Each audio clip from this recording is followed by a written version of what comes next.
One in lighthouse temple.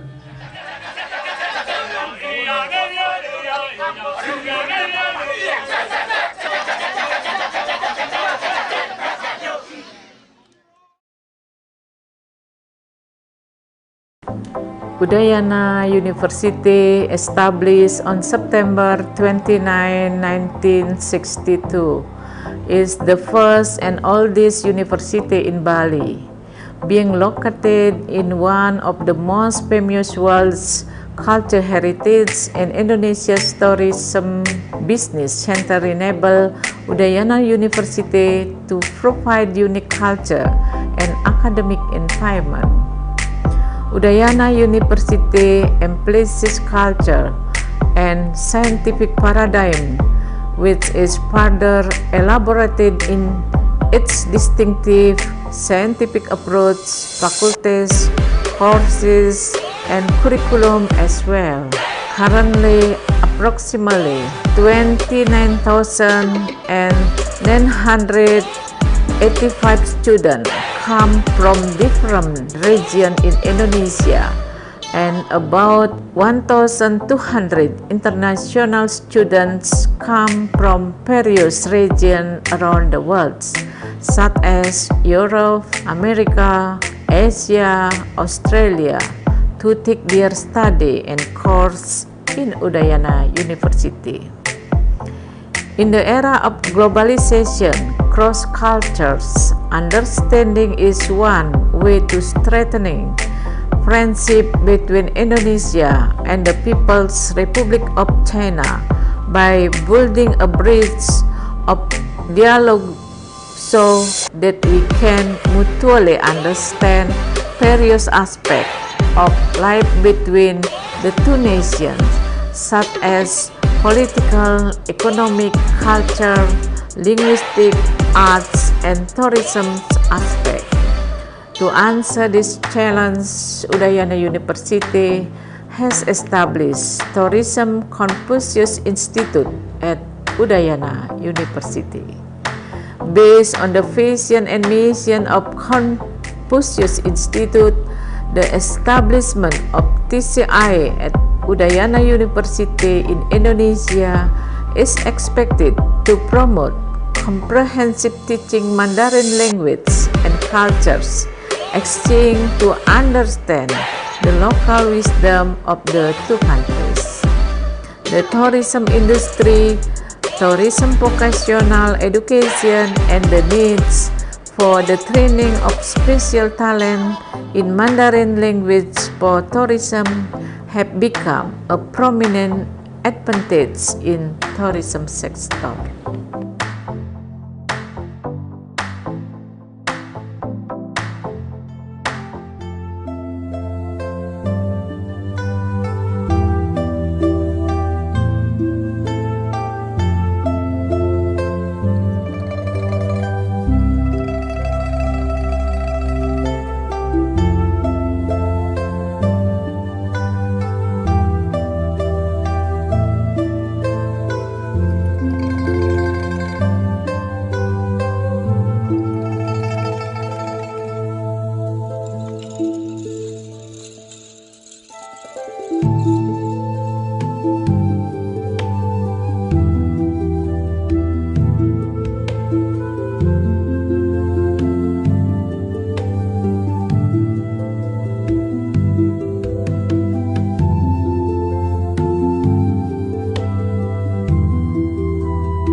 Sawire sampun presiden kecunduk saking kebalu ada sangat saking alam kaceritayan makin sang ramo dewa anglang sang istri nira sang dewi sakti taman begitu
Even now, Bali's economic growth has reached the lowest one, reaching minus 19%. We hope that after 17% of Balinese people get the COVID-19 vaccine, it will create public immunity so that this situation will provide opportunities for opening up Bali tourists, especially for the Chinese tourist market. To attract Chinese visiting to Bali, tourism stakeholders must strive to encourage the market confidence that Bali is safe to be visited through the implementation of COVID-19 protocol. In the year 2021, Tourism Confucius Institute TCI Udayana University conducted the Chinese New Year Festival, which is combined with the webinar, which is themed Empowering Chinese Tourists for Tourism Revitalization in Bali. I do hope that all of the participants could take a good advantage from this webinar. The webinar became one of the efforts to find a solution to encourage market confidence traveling to Bali. Through the socialization of 3M, wearing masks, washing hands, and maintaining social distancing, which is highlight the 4 aspect prevention of COVID-19, such as cleanliness, health, safety, and environment, which are now as the top priority in tourism sector. Next, we would like to invite the Vice Rector for Planning, Cooperation and Information Affairs, Udayana University, to give a speech. To Professor Ida Bagus Wiyasaputra, time is yours.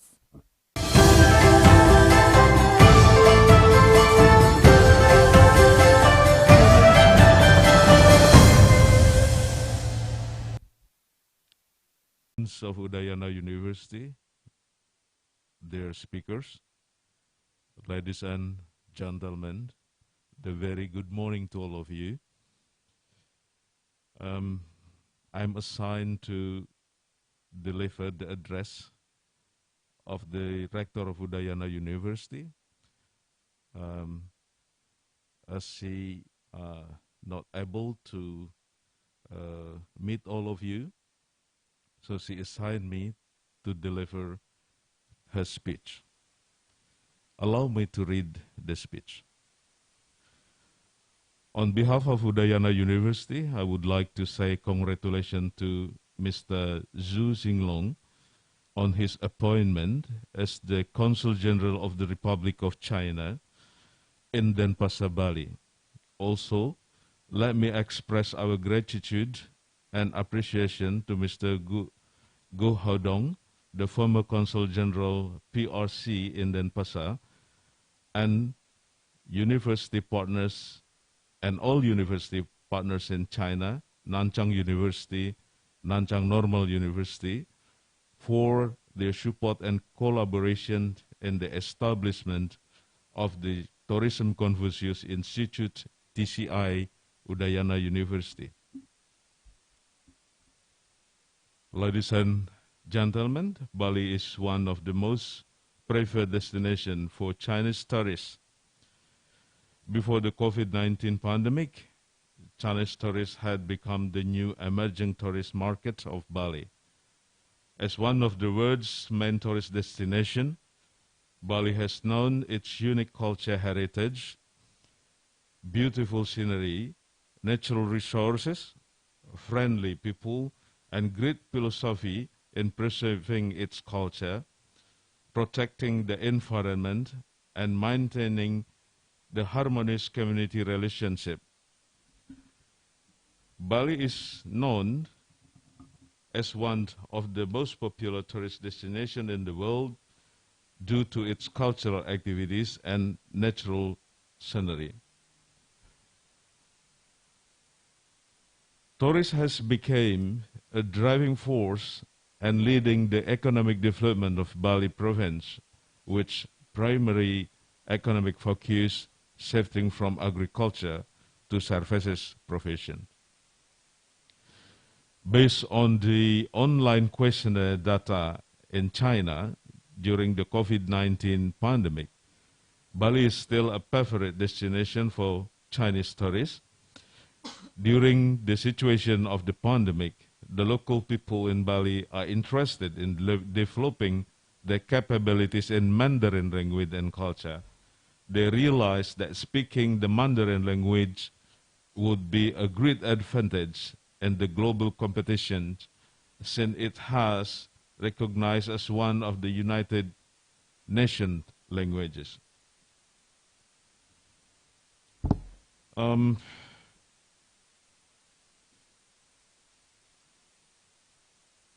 This year, 2021, TCI Udayana University conduct the Chinese New Year Festival, which is combined with an international online seminar on empowering Chinese tourists for tourism revitalization in Bali. I do hope that this seminar shall be beneficial for all participants. Ladies and gentlemen, this year promises to bring many challenges ahead, but the dawn of a new year also bring opportunities to work harder and smarter. The ox is a symbol of hard work and of the ability to endure any amount of hardship without complaint.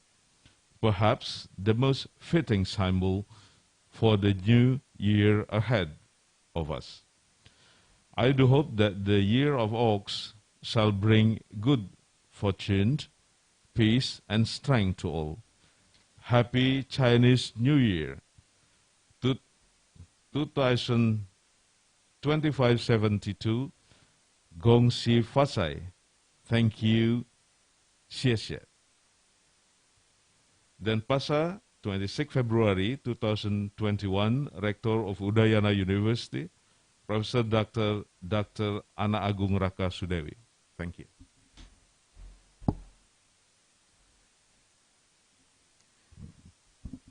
Ladies and gentlemen, before we start the next session, let us take pictures together. Please kindly activate your video.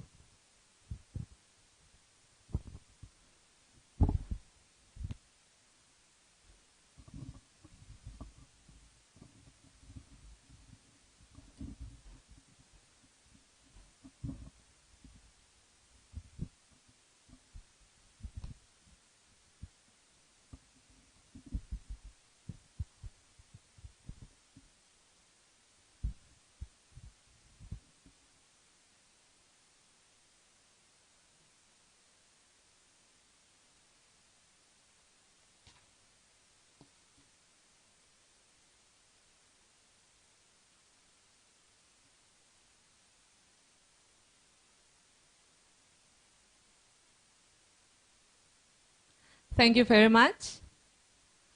Before we move to the next session, we would like to remind all participants to fill the registration form. You may click the link from the chat room in your Zoom and from the YouTube live streaming. Ladies and gentlemen, the next session is the presentation by our keynote speaker, the Honorable former Consul General of the People's Republic of China in Denpasar, Mr. Go Haodong. To Mr. Gao Hodong, if you please, time is yours.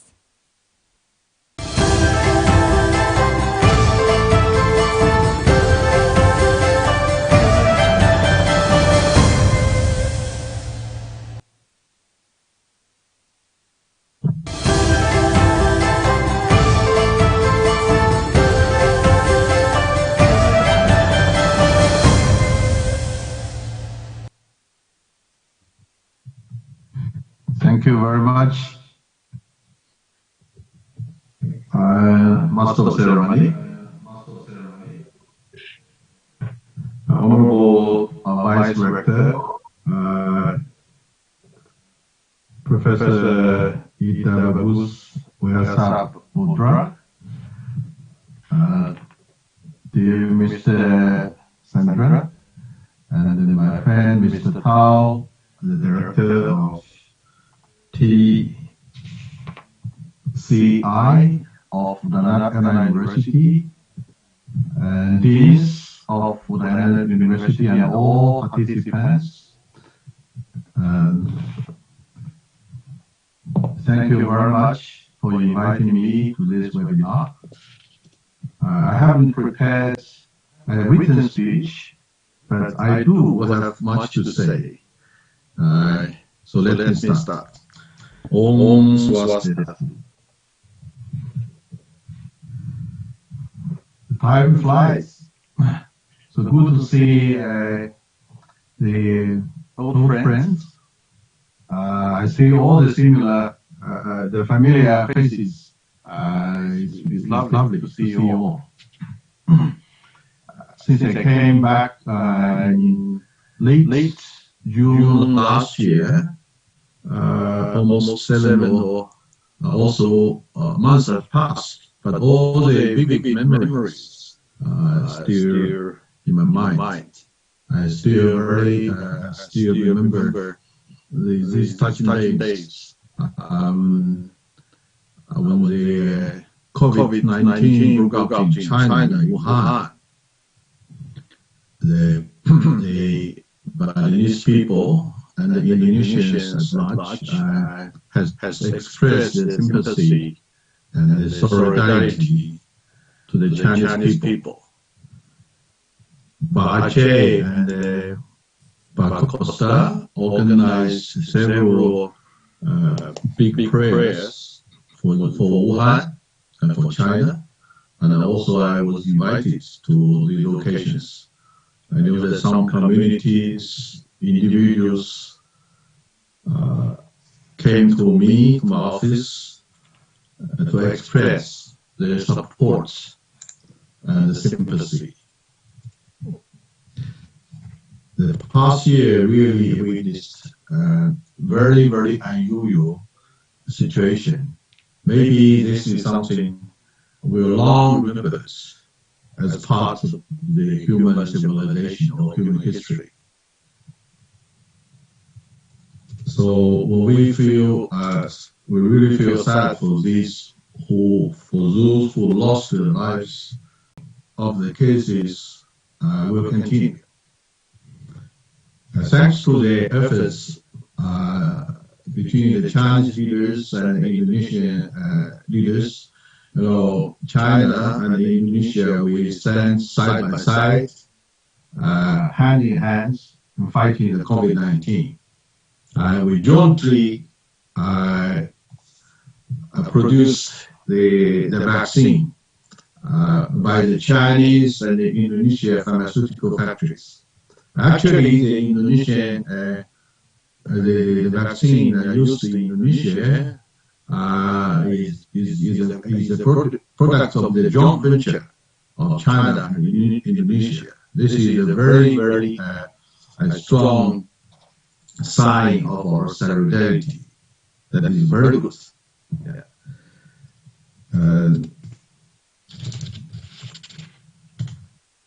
I have some observations or point of view to share with you, my dear friends, with the tourism of all the pro-pandemic tourism of China and Indonesia. As Vice Rector and Ambassador mentioned previously, Bali was one of the most favorable or popular tourist destination for the Chinese nationals. That is true. Chinese tourists has took the lead in number for several years since 2014, overtaking Australia as number one. Of course, due to the pandemic, all these tourism all of a sudden suspended worldwide. Bali, since the tourism industry is the supporting pillar of Balinese economy, Bali was among the worst hit of this pandemic. I really sympathetic for that. Before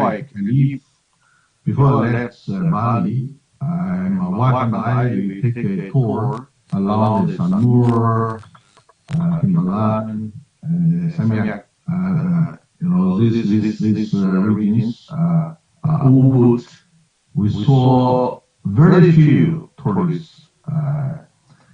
Even I didn't see a single Chinese tourists on some so-called hotspots of the tourists, of Chinese tourists. So I feel so sorry, so bad for that. But now, as I mentioned, since the cases are dropping slowly but gradually, we need to do some preparations for the recovery of the tourism in Bali. Of course, maybe there are many tourist destinations are also doing the same. But I must say with appreciation that Udayana University, the TCI, actually is taking the lead in this preparation. That is very, very good. While I also had some discussions with BTB, Balinese Tourist Board, and they are also doing their efforts. So I share with the following points of view with you. One is that since the lockdown, or say the closing of China's outbound tourism, the Chinese people have stayed at home for nearly 1 year without going outside the country. You can see a very, very strong and growingly strong desire that the Chinese people are preparing to travel abroad. After such a long time stay home. I sometimes I join some friends and everybody is talking about this. So as soon as the restriction lifted, as a restriction of travel lifted, I will prepare to make a trip abroad. Many people actually are also talking about Bali.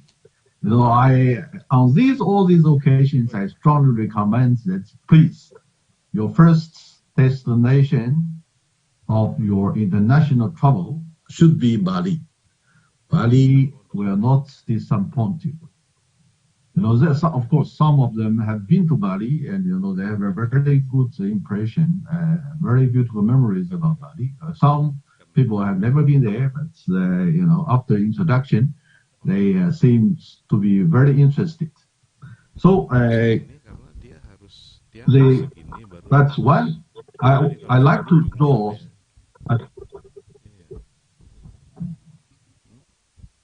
Sorry, I heard some voice. Yeah. We need to pay some attention and make some preparations accordingly in the next few points. Yeah, there will be some changes of Chinese tourism market. We must pay attention to it and to make policies which can very well deal with the new arrival of the Chinese tourists. One thing that in the past, Bali received many tourist groups from China. The size of the group normally is 20 or 30 people, even sometimes over 100. I learned that in some big groups as big as more than 1,000, around 1,000 people, from big companies. But after the pandemic, there's no such thing as big groups. The size of the tourist group will become much smaller. So there might be a group of friends, who know each other very well, who have shared the same interests of travel, or maybe there is from one family or two families, they know each other very well. They organize themselves into a small group and they travel to Bali. So this is something we must pay attention to, to receive big groups and the smaller or much smaller groups, we should have different tour packages, right? Do you agree?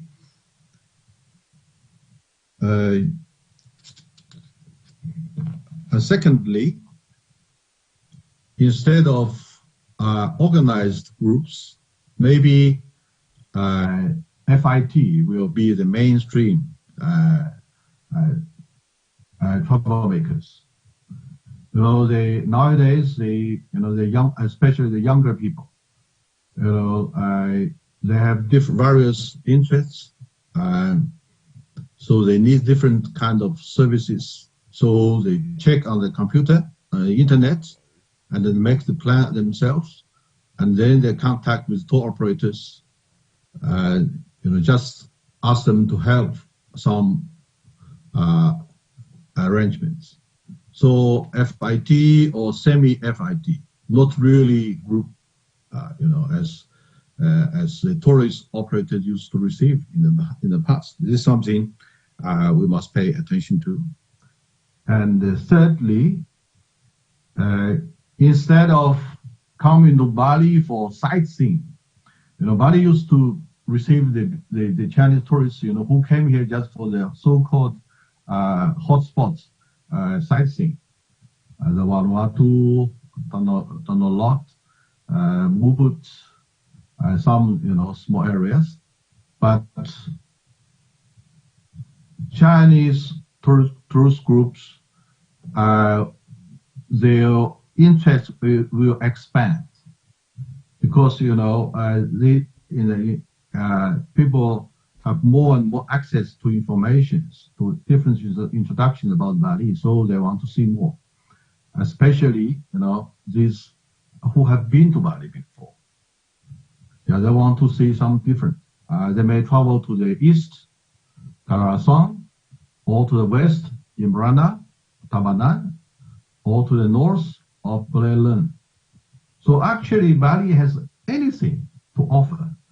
Everything to offer to the groups to meet their demands, all kinds of demands. But we failed to do so. I admit, our tour operators in Bali failed to do so, or not able to do it fully, right? Yeah. So we should pay attention to this. Some people may come for sightseeing, of course. Some people just come here for vacation, to relax themselves.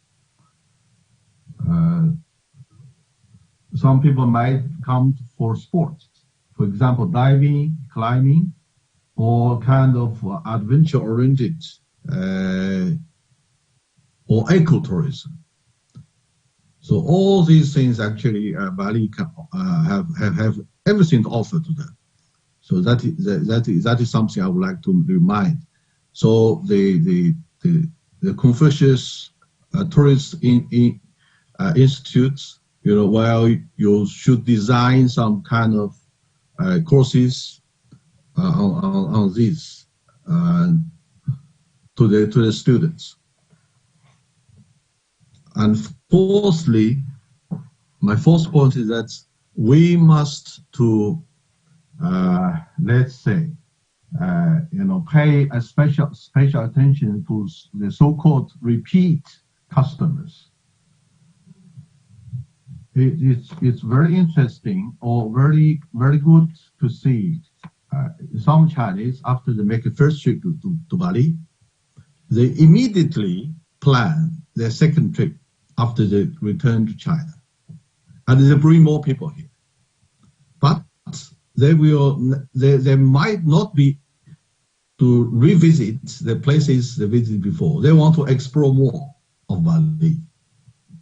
Yeah, as I mentioned before, that maybe first time they come for sightseeing, but the second time they come for just for relaxing, for vacation, for diving, for spend some very beautiful time in the rice paddies or by the seaside, to find something very quiet in the countryside, to spend their hard-earned holidays, vacations. So these people, this so-called repeat customer, we must pay special attention to them. So make some tour package accordingly. Because these people, I must say that they don't care much about the money they spend. They have plenty of money in their pocket, but they pay much more attention on the service, the varieties, or something very unique they want to see.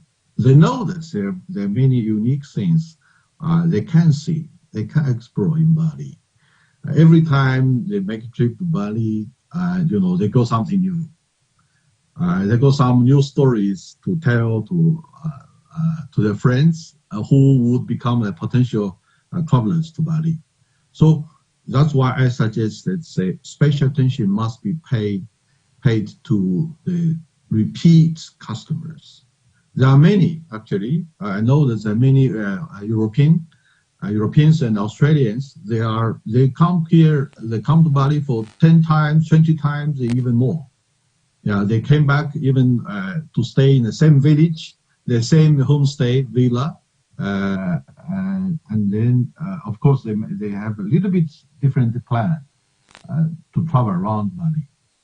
So Chinese, actually among the Chinese tourists, there are this kind of tourists as well, because many friends who have, they know I worked in Bali for 2 years. They came to me, they tell their experiences in Bali, how much they love Bali, and they say I'm going again and again, this and that. And the fifth point is that we should also don't forget to take care of these, smaller groups, but they have some special purposes to travel to Bali, like, the honeymooners. They come here for honeymoon, the newlyweds, and the photographers. China is such a big fashion among the Chinese retirees. They just retired, they have time, they have some, savings. They like to take pictures. Of course, they are amateurs, not very professional, but they love photography, and I can say they are crazy about it. So they all, everyone heard about Bali. They want to make a trip to Bali, but these people, they come in groups, in small groups. There's around 10 people or less or more, something like that. So these people, as soon as I arrive here, all tour operators or all tourist guides, will know where to take them and how to assist them, to take good pictures and authentic, original, cultures, these things. So that is something, the changes of the Chinese the tourists after the COVID-19. So, and based on this, or against the drops of these changes, I also have some suggestions. Frankly, my first suggestion is that we should pay more attention on the service of tourism rather than the cost. In the past, there are, say, very intense competitions among tourist agencies or tour operators. If you offer 500, say $700 US, I only demand 600. And then the next one said, okay, 500 US, you can come to Bali for 1 week. And that's something very bad. The customer or the tourists didn't benefit for that because they spent seems they spend less money, but the service was so poor.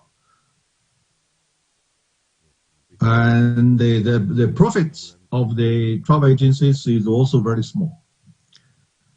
Some tourist guide even have some very not so good practices, like bringing them to buy something, very rubbish things, to try to persuade the tourists to buy something, useless. Yeah. So that's something we need to have some adjustment, so pay more attention on the service. So that will demand our travel tourist guide, that is the students of the TCI, they should know more. The service, the quality of the service means that they know more about what they are doing. They have become more professional. So that is my second suggestion, that the tourist guides, the students are not learning simply the Chinese language itself, but they should learn more about the culture, the history, even the value of Bali. So they can tell very good stories. They can introduce very well to the Chinese tourists about the culture, value, and the traditions of Bali. For example, the subak. The subak is a tourist heritage or cultural heritage by UNESCO, but I rarely saw Chinese tourists were brought to see the subak. So that is something, is very, very important opponents of the Balinese culture or tradition. So that is something very interesting. So the tourist guide, the students, they should know about this. They should know very well about this. Yeah, because subak itself not only a kind of irrigation system or agriculture. It's about the value about the way of thinking, the good virtues of the Balinese people. So, and also the Brigda Karana. All these things, they should be very well interpreted into Chinese tourists. So this is something I like to suggest. The students should have this kind of courses, to learn the culture. The Balinese culture is so rich, and when we're talking about as Basendra and Rectors mentioned before, we have long tradition of exchanges or long friendship between Chinese and the Balinese. So the stories of Kang Jingwei and the Jayabagus and Barong Sai, Balin Kang, Balin Randong, even Sambai Indai, all these stories, the students should know and should know very well and able to tell these stories to the Chinese tourists while they're bringing these Chinese tourists to these spots of history. So that's something I like to suggest. Also, should be some kind of courses or textbook on ABC of Chinese culture. For example, today is actually the last day of the Chinese Spring Festival. We call it London Festival. Like If we refer as Chinese Spring Festival as Galongan, and today is Chinese Kuningan. Yeah, after 15 days, this is the last day of the New Year, a New Year festival, Spring Festival. We call it London Festival. I compared it to Kuningan. Yeah, this is something the students should know about it. So they will this will make the work easier or more smooth when they are working or serving their customers. So that is something I would like to suggest. Yeah. Both Indonesia and the Chinese, especially Balinese, we are Oriental, right? We are Asians, so we shared many things similar. We share the similar culture, tradition, family values, about friendship, about family, about agriculture, many things we share together. So I believe that the Chinese has a very natural sentiments, very natural good sentiments to Indonesia and to Bali. Yeah. My last suggestion is that the TCI of Udayana University is not simply a training center for language or tourist guide. You should be developed itself or regard itself as a think tank of the tourist strategy of Bali. The BTB, the Balinese government, the ASETA, needs the good suggestions or the good design, strategic design, or we call it top design for Bali's tourist strategy or ways of exploring international markets. So TCI should be serve as a think tank for this purpose. Yeah. So that's all I would like to mention. Since I always regard myself as a Balinese. Today, you see, I'm in the neck, the Balinese style, and also you will see some decorations. Yeah, my small reading room is like a small showcase of Balinese culture. So please excuse me if I said anything not properly. So I would be very grateful if you tell me. Yeah, that's all I like to offer today to share with you today, dear friends. Thank you very much for your attention. Om Sandi Sandi Sandi Om.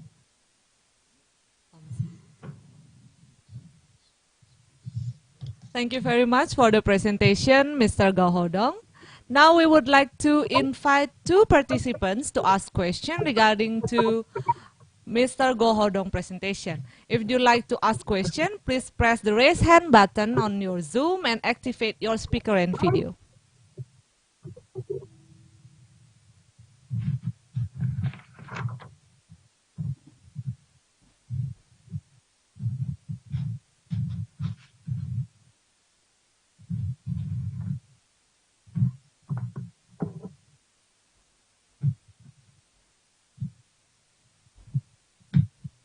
Any questions?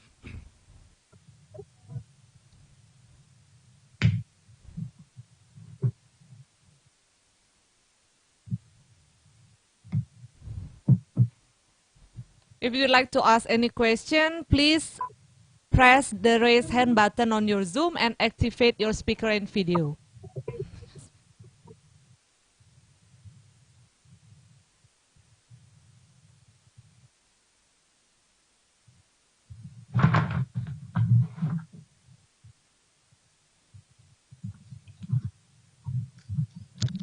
Excuse me.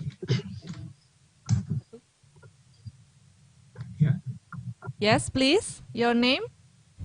Okay. Okay. Thank you. Probably I become the opener of this session because nobody seemed to ask questions to the speakers. Okay. Well, I think this is a good opportunity for me, yeah, at least to compare note with the professional speakers. Okay. So because we all hope that Bali's tourism will recover soon as it is used. Okay. But I would like to ask questions. Yeah. Okay. Many people asked, what is the main reason, yeah, to empower, yeah, Chinese tourists for tourism revitalization in Bali? Is it based only on the increasing number of Chinese tourists visiting Bali, or are there any, yeah, important considerations? Okay. And then the second one, what is the position of the other tourists coming to Bali, such as Europe, America, Australia, and others? Do they not become prospective market to recover Bali's tourism? Okay, thank you very much. So is that question comes to me, my friend? Please, Mr. Yes. Gohodong. Okay. Yes. Okay. Yeah. Thank you very much for the question. Yeah. Very good. Very good question. You know, actually, I did touch this during my presentation. We, of course, you know, the number of Chinese tourists are growing, have been growing in the past few years. Probably it will continue to grow because, you know, the basic number or potential of the Chinese tourists is so big. You know, each year, for example, the year 2019, 2018, 2017, you know, each year there are more than 100 million Chinese travel abroad. You see, the year 2019, China have 140 of its nationals traveled abroad. You know, most of them were tourists. So Bali actually only had something like 1% of the whole Chinese tourists. So it's relatively a smaller share. Thailand, Vietnam, even Philippines have had more Chinese tourists than Indonesia, or particularly in Bali. So that's why I say, as more and more Chinese people are interested in Bali, the number of Chinese tourists is coming, is definitely will grow. But we must pay much more attention, or we must think very well the issue of the quantity and the quality. Yeah. Let's say, if the tour operators, travel agencies in Bali compete in this way, okay, offer very low rates or price, so to attract big number of tourists from China, that is one strategy. The other strategy is that we very well design some tour packages, you know, for FIT, for smaller size, for the cultural tourism, for ecotourism, for sports tourism, this and that. You know, we may have some tourists coming, stay longer, and need better service, and enjoying better food, quality food, and they spend much more. Maybe the number is not as big as big groups, but they spend much more. So this is a matter of quality and quantity thing. So we should choose the right strategy for the Chinese tourist market. Personally, I strongly support the second strategy, that is to attract the so-called quality customers. They can stay longer, they explore more about Bali, they see more, they get something. After staying a week or 10 days in Bali, they gain something, they got something here. Because Bali is something, some place is so different from any other part of the world. Yeah. So this is the matter of quality and quantity. Yeah. And secondly, more Chinese coming does not necessarily mean to take over or to, let's say, to compare, Europeans and Americans and Australians, that doesn't mean, when more Chinese coming, they will not like Bali any longer. Bali is capable to accommodate a big number of tourists, the tourists from all parts of the world. So don't have to worry about it. Yeah. While the Chinese tourist market become mature, that means the Chinese tourists, instead of make a very the trips like before, they just did some sightseeing, spend as less as possible to travel abroad. No, Chinese are paying much more attention, on the service of the trip, the travel, and they want to really have something kind of reward from this trip. As I said, here. Yeah. So after the trip to China, maybe even their attitude of life has changed, because Balinese people has told them, this is the right attitude of life. Yeah. Some Chinese young people told me this, to say after I come back to Bali, I have a kind of changes in my mind, even I kind of changes of my attitudes to life. So Balinese, the tourist stakeholders don't have to worry about, if there are more Chinese coming, that Europeans and Americans, Australians are no longer coming. No, I don't have to worry about that. Yeah, sorry, I don't know whether I properly answered the question. Yeah, thank you very much.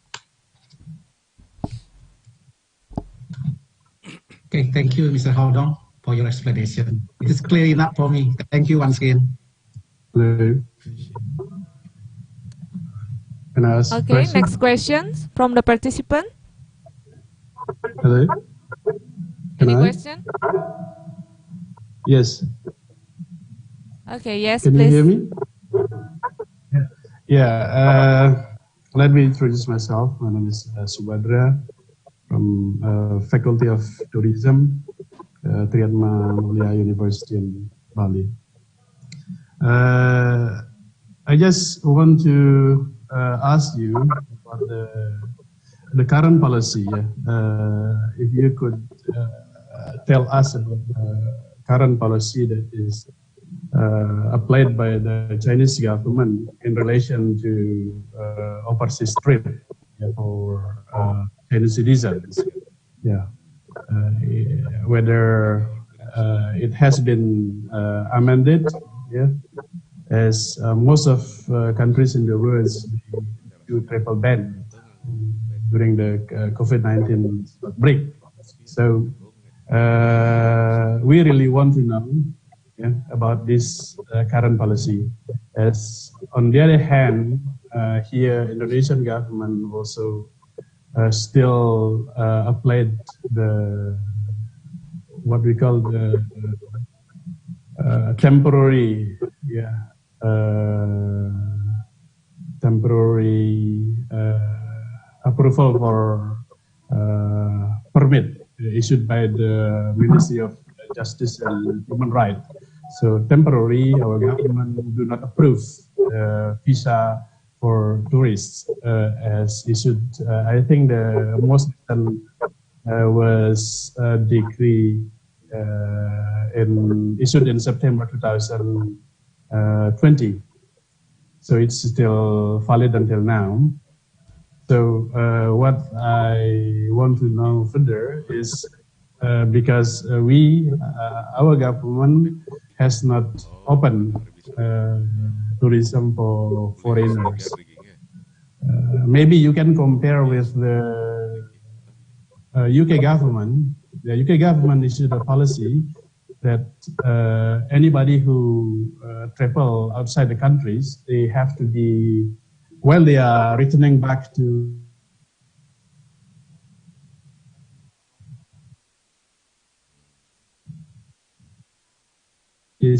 the land. So the hotel airport will provide quarantine for or during 14 days with very expensive costs.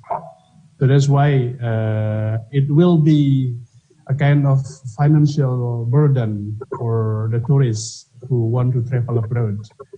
In addition to their holiday costs like flight ticket, accommodation, and tour services that they have to spend, they have also spent more money for quarantine.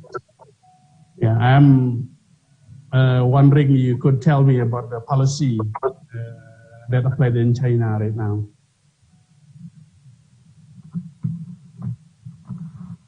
Yeah, thank you. Please, Yeah. Mr. Yes, Gahodong. yeah, thank you. Yes, thank you for your question. Yeah. The current policy or some restrictions applied or practiced in China is the same as many other countries are doing, and so is Indonesia, of course. This is necessary because COVID-19 is a kind of virus, that can be so easily spreading. So in fighting the COVID-19, every country are working very hard. Introduced many kinds of restrictions, including the travel ban. Yeah, China is doing the same, and Indonesia is doing the same. Yes. That is why the tourist industry has been hardly hit. Yeah. But we, as I mentioned before, we do have some reasons to be optimistic or cautiously optimistic. Because, one thing is the vaccine has been widely applied in many countries, including China and Indonesia. Of course, some developed countries, Europe and America, they have plenty of vaccination resources. They probably will do better. Unfortunately, some developing countries or underdeveloped countries, which will take much longer time for them to eventually end the pandemic. So I don't have any forecast or prediction. That's something I'm not at the position to do. I'm not able to do. That I can give some prediction that when the pandemic will end and when the restrictions will be lifted. So sorry, I cannot do that. But as I said, we have reasons to be optimistic. That's why we have webinar today to discuss on this. Yeah, because we have seen the light at the end of the tunnel, right? Because of that, so we discussed on the recovery of the tourist industry. Yeah. The tourist exchanges between China and Indonesia is two-way. We have tourists every year. We have more than 1 million Chinese tourists coming to Indonesia, to Bali, and also China receives tourists from Indonesia, something like 2,100.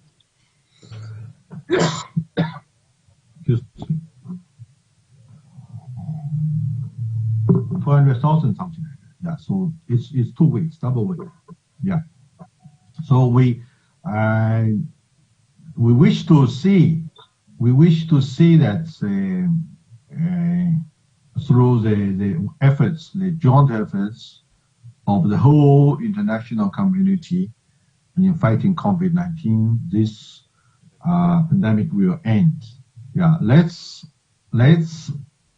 say a very bold prediction that's let's prepare for next year.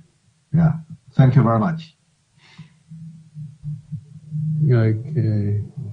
Yeah, I understand that China in 2000, since 2018 until 2020, I think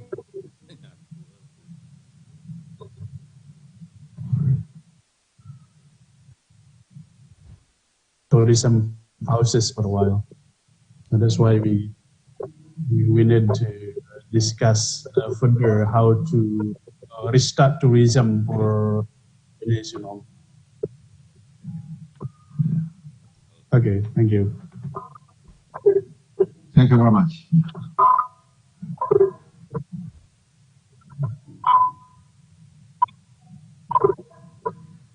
Well, ladies and gentlemen, please give a big round of applause to Mr. Gao Hodong for the excellent and interesting presentation. Thank you very much, Mr. Gao, for sharing with us.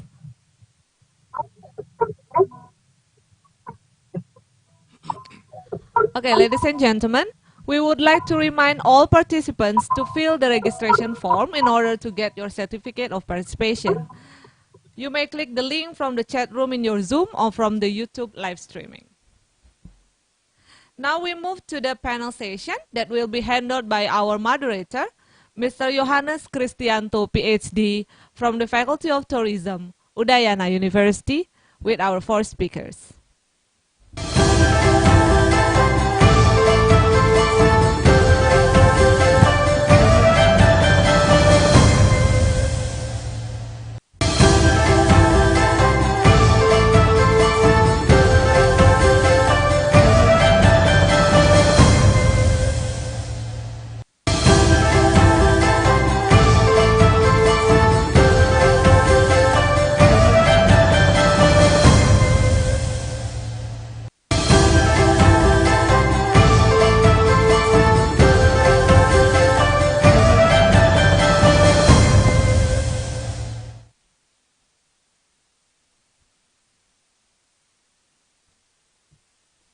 First of all, we thank to the committee, the Tourism Confucianism Institute of Udayana University.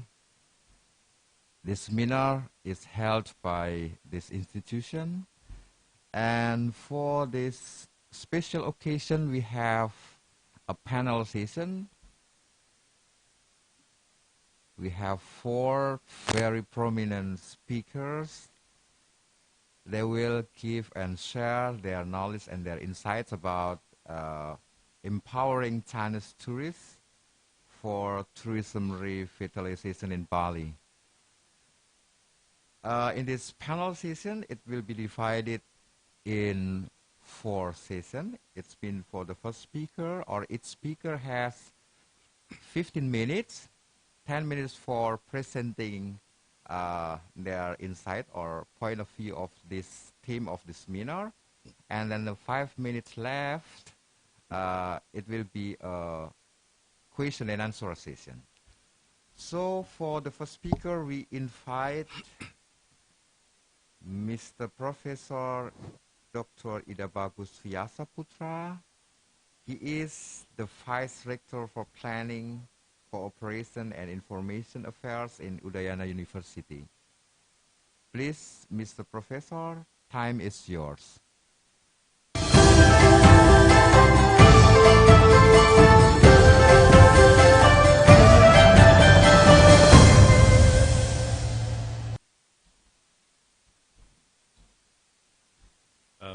Thank you, Mr. Chris, the moderator.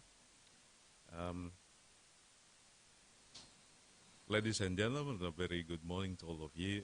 It's a great pleasure for me and also fortune in the same time that I can meet all of you this morning. It's a great moment because we meet in a very healthy condition. We do expect that this will continue.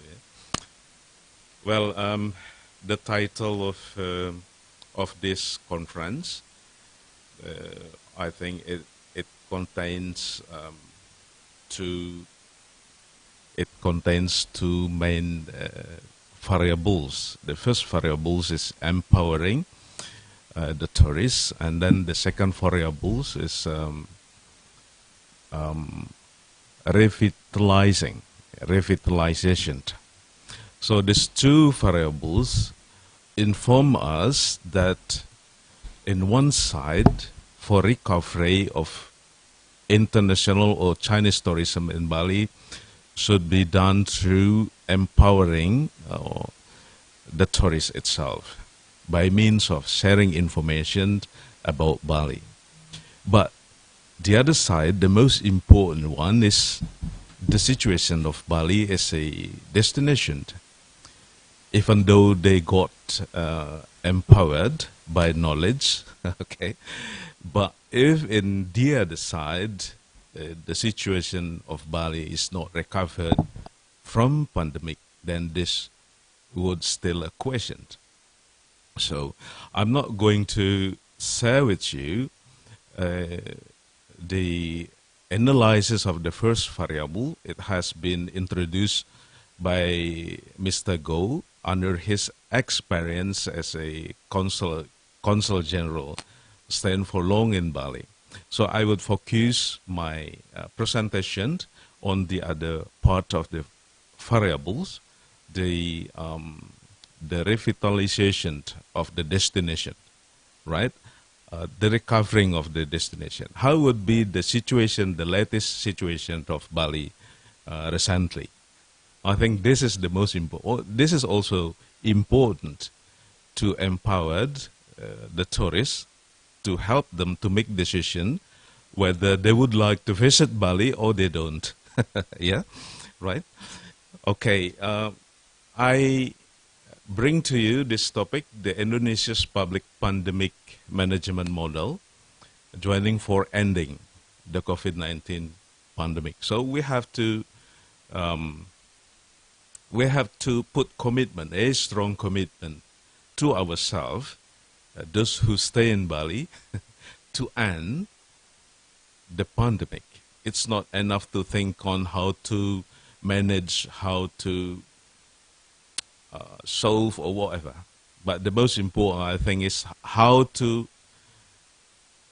end this pandemic. Okay, so I'm going to move to the next slide, please. Okay. Ladies and gentlemen, this is the latest COVID-19 pandemic trend in Bali. Bali is not a big island, it's a small island, it's a 5,000 square kilometers. It consists of 9 regencies. You can check this. This is the latest information. I got it yesterday. The information. So, Jembrana is the regency at the west of Bali. The number of people in treatment of the COVID-19 is 85 persons. Compared to the total population, it's a really small number, right? But still, the COVID is there. So we have still to put our attention to the situation. Tabanan is at the position at the east of Jembrana. At the east of Jembrana. Now they have like 163 people in treatment, confirmed COVID-19 positive, and then now they are in the hospital to get treatment. 163. And again, compared to the total population, it's not a big percentage. And then Badung, the next is like 358. But if you check all of the list down there, like Yanya, Bangli, Klungkung, Karangasem, and Buleleng. So the highest number of people in treatment we found in the city of Denpasar, almost 1,000, right? This is the highest, the top number of people in treatment. There are also some foreigners still in Bali. There are like 7,000 population of foreigners still live in Bali recently in the pandemic period. So it is confirmed like 17 of them are now get treatment in the hospital to get treatment for COVID-19. So ladies and gentlemen, this is the information about the latest trend of pandemic. This number have not moving much in this week. It seems like stable.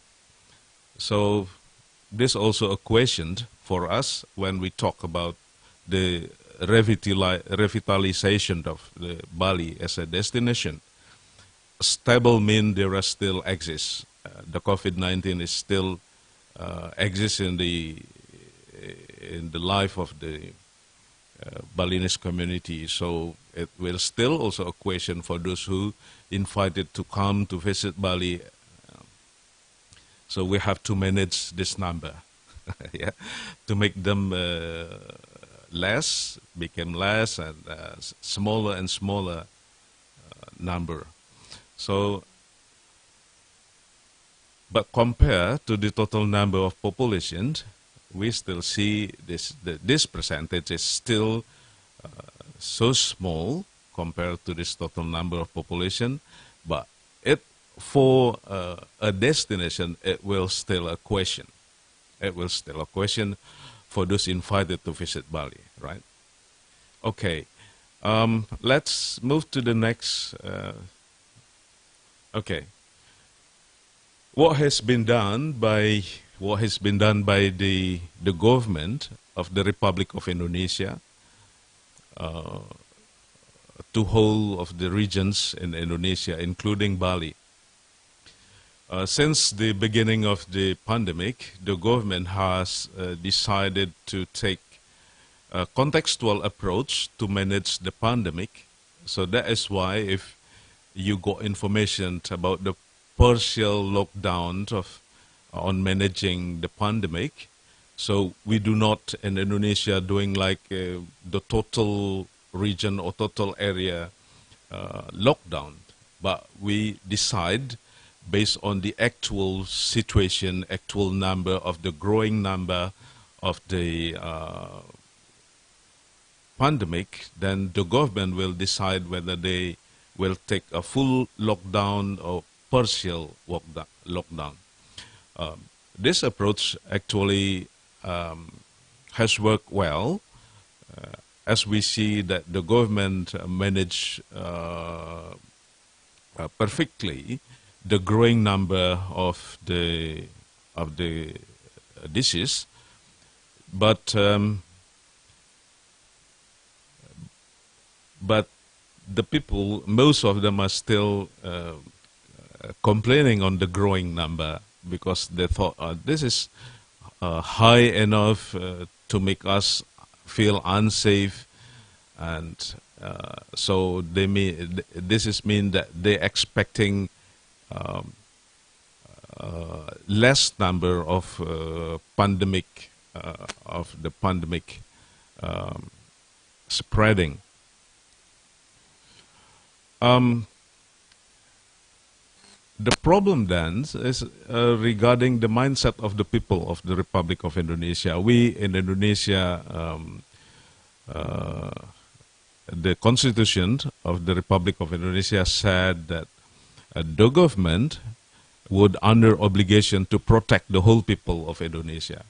So the people of Indonesia would think that the government who would take action alone.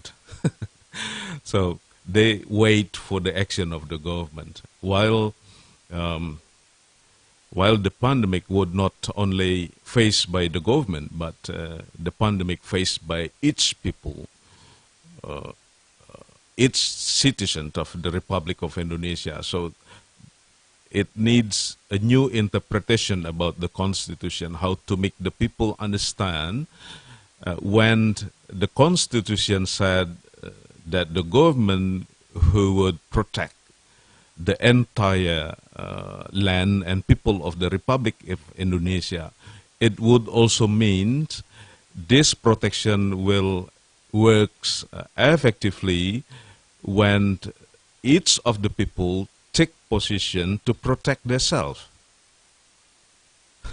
This is the only way how to defeat the disease, the coronavirus pandemic. The people should understand that they could not hang the expectation to the government, waiting for the government alone protecting the people. The people who should take their position actively under their consciousness day by day to save themselves, to protect themselves. Then in this way of mindset, in this way of thinking, then I think we, the people of Indonesia, including the Balinese in the land of Bali, will able to end the pandemic.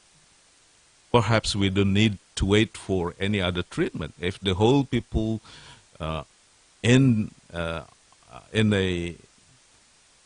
higher standard of discipline, following the protocol, then I think it will help the people to release themselves from the attack of the pandemic. And the other important component is the understanding or knowledge about the nature of the virus and the nature of the pandemic. The nature of the virus and or the nature of pandemic, in which way this kind of virus spreading,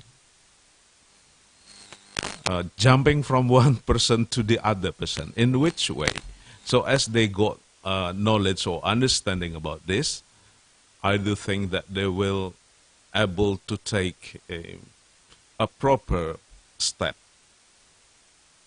a proper position in joining the others to combat the pandemic.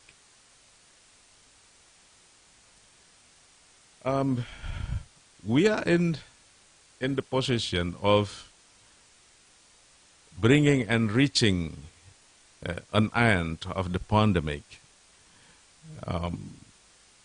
Each of the people should define their position, should define their contribution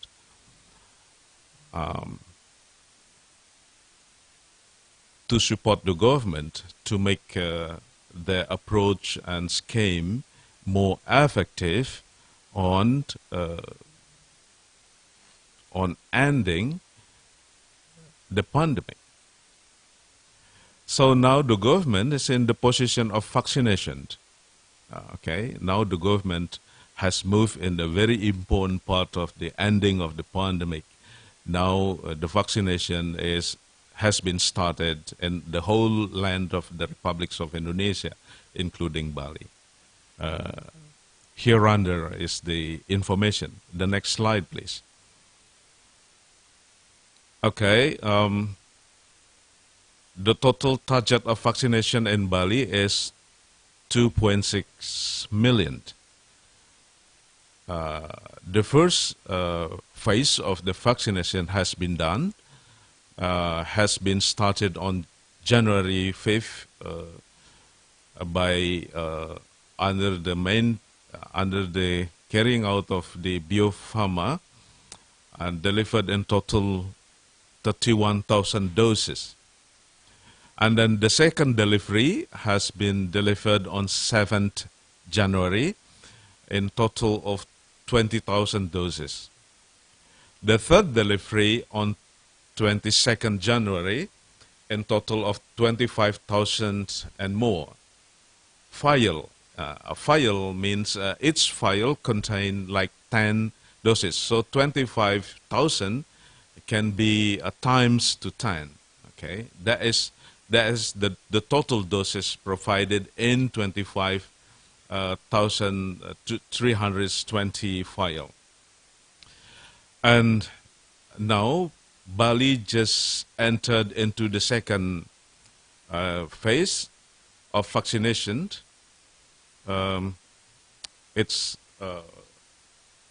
Has been delivered to Bali like 13,300 vial. This indicating the total of 130,300 doses has arrived in Bali in the 21st of February. So the total target of the second phase of this vaccination is like 663,169.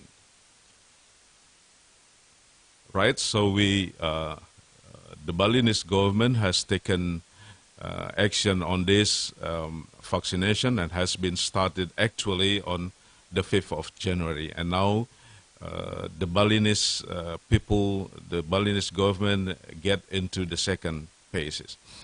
I think the government of village in Bali has list their member of the village who would take their rights to go vaccination. The next slide, please.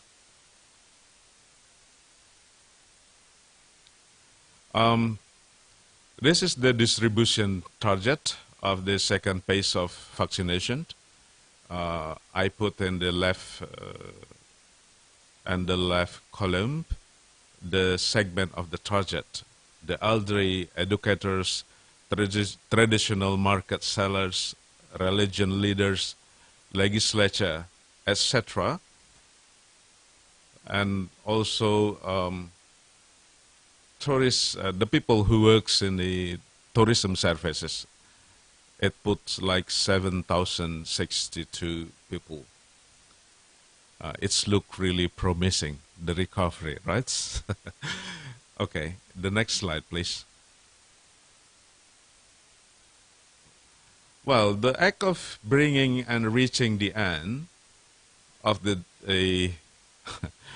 of the pandemic, I do think it would not depend on the government efforts, but also each of us efforts, each of the Balinese people efforts, in order to end the pandemic in Bali. Each of people should understand their obligation to take position to contribute to this effort.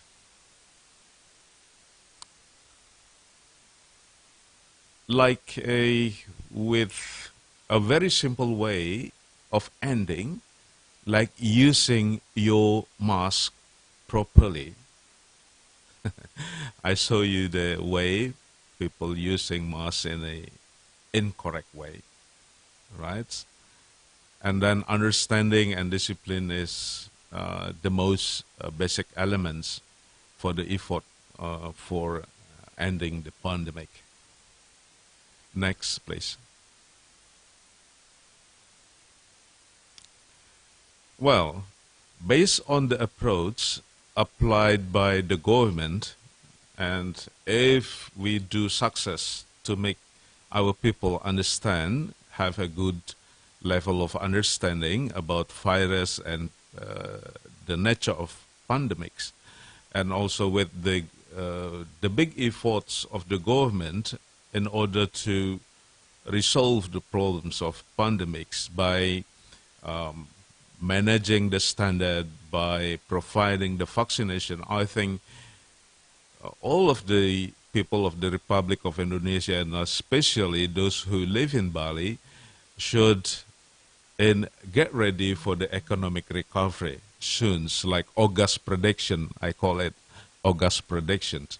So if the vaccination program carried out smoothly, it will finish like at the end of July, and then August would be a new signing of the sun, the new sign of sun in Bali, maybe much more brighter and bring us much more confidence to recover the economy of Bali. Next, please. Well, then the big question is coming up. What would be the role of TCI Udayana University, the Tourism Confucius Institute? Based on the facts, the former facts of the participation of the local people in Bali and the tourism in Bali, there is a question on the equal chance to take benefit from the tourism. There is still a question of inequality of access between the local people of Bali, the Balinese, into the Chinese tourists visiting in Bali. Most of the guides, of the tourist guides who deliver their services in Bali are coming from out of the Bali land. So this became a question then, how to make this tourism much more beneficial to the people, to the local people of Bali. So TCI, I think, would challenge their role on how to empower not only the tourists, but also the most important part is to empower the Balinese local people to enable them to take proper position and equal position in the international Chinese tourists visiting Bali. Next slide, please. Thank you very much. I think that is all information I'm able to share with all of you. So to make us able to define in what position we are now in terms of speaking about or have discussion about the future, the very near future of the Balinese tourism. Thank you very much, Mr. Moderator. Thank you very much, Mr. Professor Vyasa. He has given us the insight about the pandemic condition in Bali. He told us that this precondition before we talking about empowering of the tourists, Chinese tourists in Bali, or the revitalization itself. So we should pay attention to the precondition like vaccination, the mindset of the people here. So I think it was a very nice topics to be discussed. Yes, ladies and gentlemen, we have time. We invite a questioner to ask for a question to the speaker. You may raise your feature in Zoom so that we may know who you are and the name, please.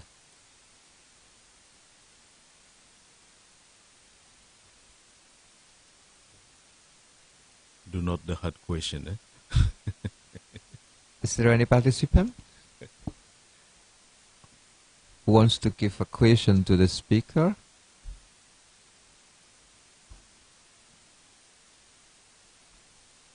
No?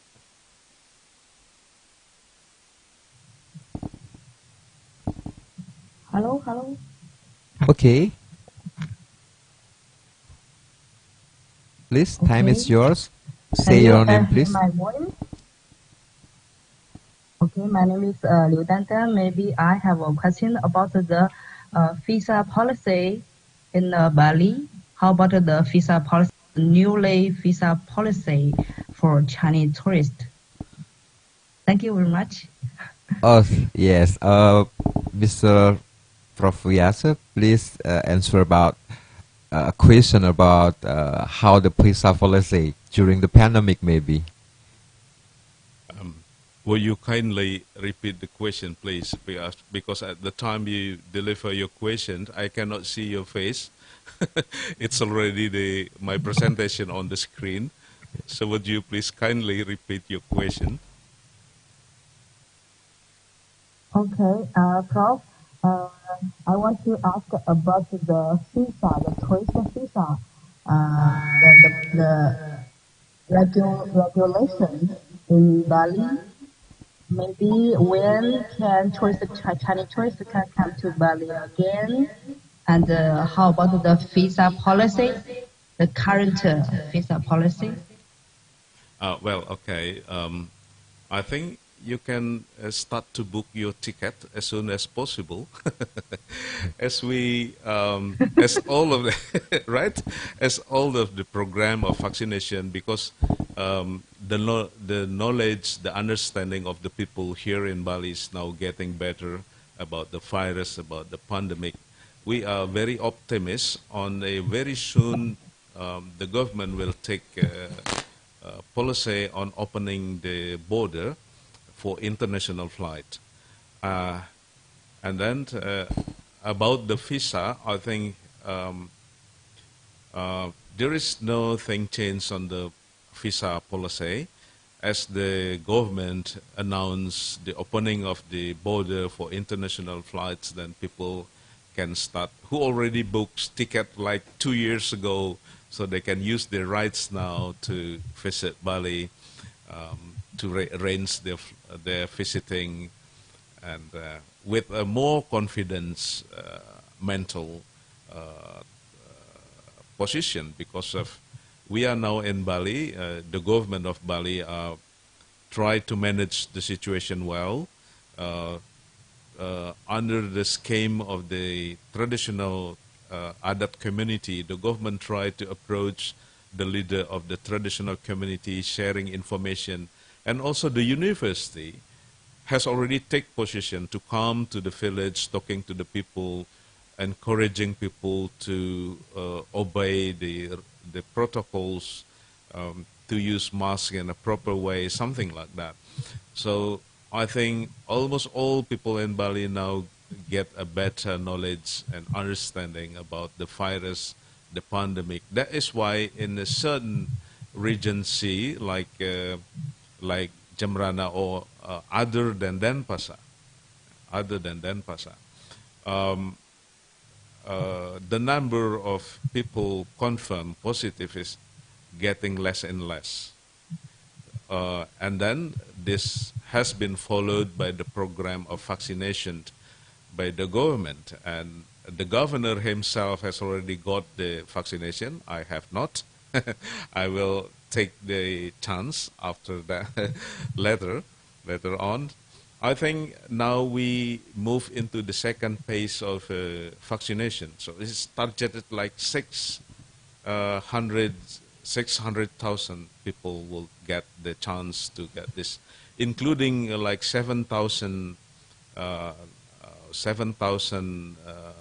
people of Bali who works in the fields of tourism will got this opportunity. Thank you. Thank you very much, Professor Vyasa. Please give my apologizes because it is sort of time, due to the time, so we just give so one questioner for each presenter. So thank you very much for Professor Vyasa.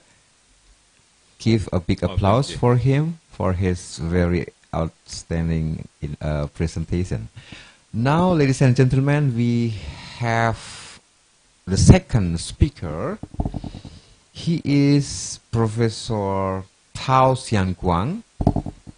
He is the Chinese Director of Tourism Confucius Institute, also from China. And yeah, we will hear and listen how his perspective and insight about the pandemic maybe, and also how to revitalize tourism in Bali. Especially the Chinese tourist is hopefully as a big contribution how to revitalize Bali, because we know the visit of Chinese tourists in the social media. I mean, 90% of Chinese tourists he want to go to Bali. So without further ado, please welcome Professor Tao. The time is yours.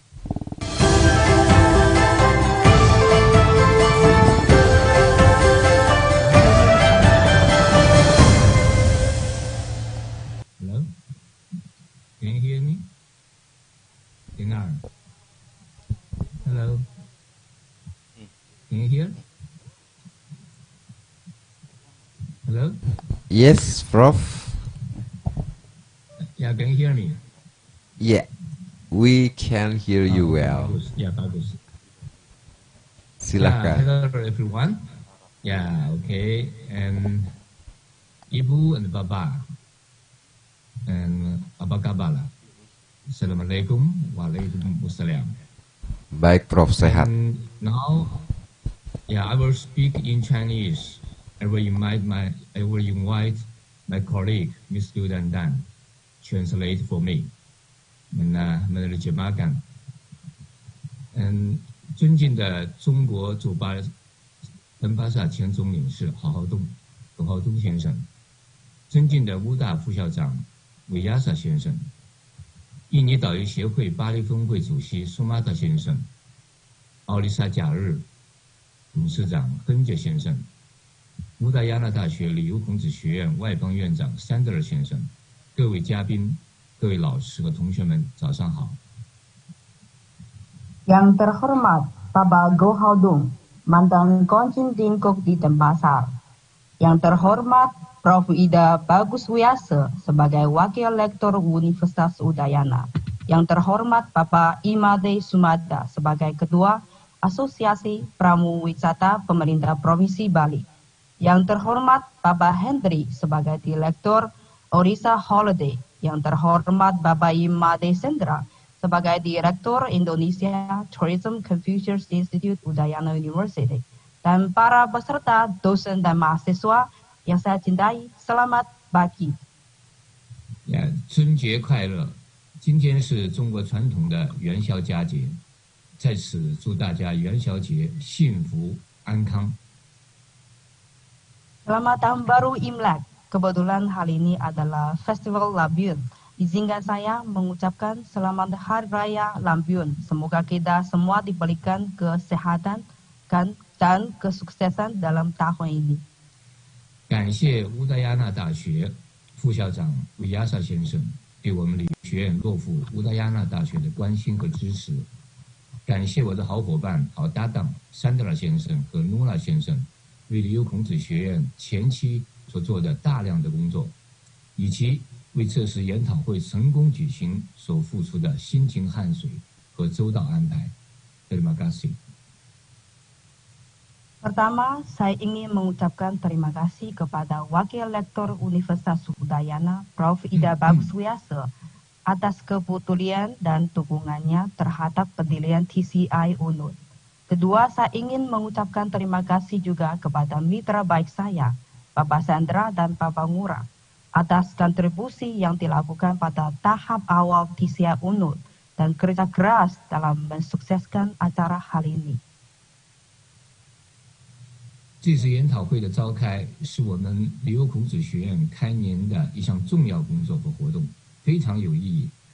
我也将以此研讨会为契机，开启旅游孔子学院工作的新征程，为巴厘岛汉语教学，特别是旅游职业汉语教学和推进做出新的努力和贡献。 Penyelenggaraan seminar ini merupakan pekerjaan dan kegiatan penting bagi TCI UNU di awal tahun ini dan juga merupakan hal yang sangat berarti. Seminar ini juga sebagai kesempatan untuk memulai perjalanan baru TCI UNU, memberikan upaya dan kontribusi baru dalam pengajar bahasa Mandarin khususnya di bidang pariwisata. 我今天的发言主题是 发挥旅游孔子学院的专项功能和优势，助推巴厘岛旅游汉语教育，为旅游行业及旅游院校培养和培训懂汉语的应用性人才。 Topik pidato saya hari ini adalah menjalankan program-program yang akan bermanfaat bagi TCI, mempromosikan pendidikan bahasa Mandarin pariwisata di Bali, dan mengembangkan serta melatih bakat terapan yang menguasai bahasa Mandarin untuk industri pariwisata dan lembaga pendidikan pariwisata. 乌达亚那大学旅游孔子学院顺利落户巴厘岛，为旅游孔子学院的专项旅游汉语加职业教育的推广提供了一个广阔的发展空间和特殊平台。 Pendirian TCI UNU di Bali memberikan sebuah platform spesial dan peluang yang besar untuk mengembangkan, mempromosikan, dan mengajar bahasa Mandarin di bidang pariwisata. 巴厘岛作为世界知名的旅游胜地，是中国游客境外游非常钟爱的地方。疫情前到访巴厘岛的中国游客增长速度非常快，2016年达到90多万。 2017年达到138万，2018年达到了136万，已成为巴厘岛境外客源第一大国。相信疫情以后将会有大量的中国游客到访巴厘岛，因此为保障中国游客在巴厘岛的出游顺达畅通，利用疫情这段时间的空隙，借助 旅游孔子学院专项平台及丰富的汉语教学资源，抓紧时间加快培养和培训巴厘岛当地懂汉语的旅游从业人员，提高接待中国游客的汉语水平和服务水平是非常好的机会和时间。 Sebagai tujuan wisata yang terkenal di dunia, Bali menjadi tempat tercinta wisatawan China untuk pertama kali ke luar negeri. Sebelum mewabah, jumlah wisatawan China yang berkunjung ke Bali tumpang sangat besar dari tahun ke tahun. Ini sudah menjadi sumber wisatawan luar negeri terbesar di Bali. Saya yakin setelah wabah ini akan banyak wisatawan China yang kembali untuk mengunjungi Bali. Oleh karena itu, untuk memastikan wisatawan China dapat menikmati perjalanan di Bali, maka ini adalah waktu yang tepat untuk menggunakan ruang waktu epidemi dengan panduan platform khusus TCI dan sumber daya pengajar bahasa Mandarin yang kaya, mempercepat pelatihan guide lokal yang bisa berbahasa Mandarin dan meningkatkan tingkat bahasa Mandarinnya dan layanan wisatawan China. 目前，旅游孔子学院在开展旅游汉语教学中具有很大的优势。旅游孔子学院拥有一支高水平、高素质的师资队伍。 他们既懂旅游，又有实际工作经验。除此以外，合作学校南唐大学和南唐师范学院也会在孔院的办学方面提供各方面的大力支持。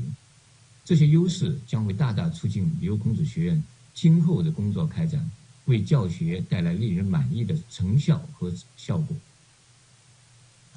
Pada saat ini, TCI UNU memiliki banyak kelebihan dalam pengembangan pengajaran bahasa Mandarin pariwisata. Pertama, TCI UNU memiliki tim pengajar atau tim native speaker yang berkualitas tinggi. Mereka tidak hanya mengerti pariwisata, tetapi juga memiliki pengalaman pekerjaan yang cukup lama. Selain itu, mitra kerjasama di China, yaitu Universitas Nanchang dan Universitas Nanchang Normal, juga akan memberikan dukungan yang kuat dalam semua aspek menjalankan TCI UNU. Kelebihan ini akan sangat mendorong pekerjaan masa depan TCI UNU dan memproduksi hasil pengajaran yang memuaskan. 旅游孔子学院将会根据目前巴厘岛的实际情况，有针对性的开设专项汉语培训班和课程，鼓励当地接待中国游客的旅游从业人员，例如旅行社导游、酒店员工等，学习汉语，提高运用汉语交流的水平和能力，了解中国文化和游客的习惯和特征，提升服务接待水平和质量。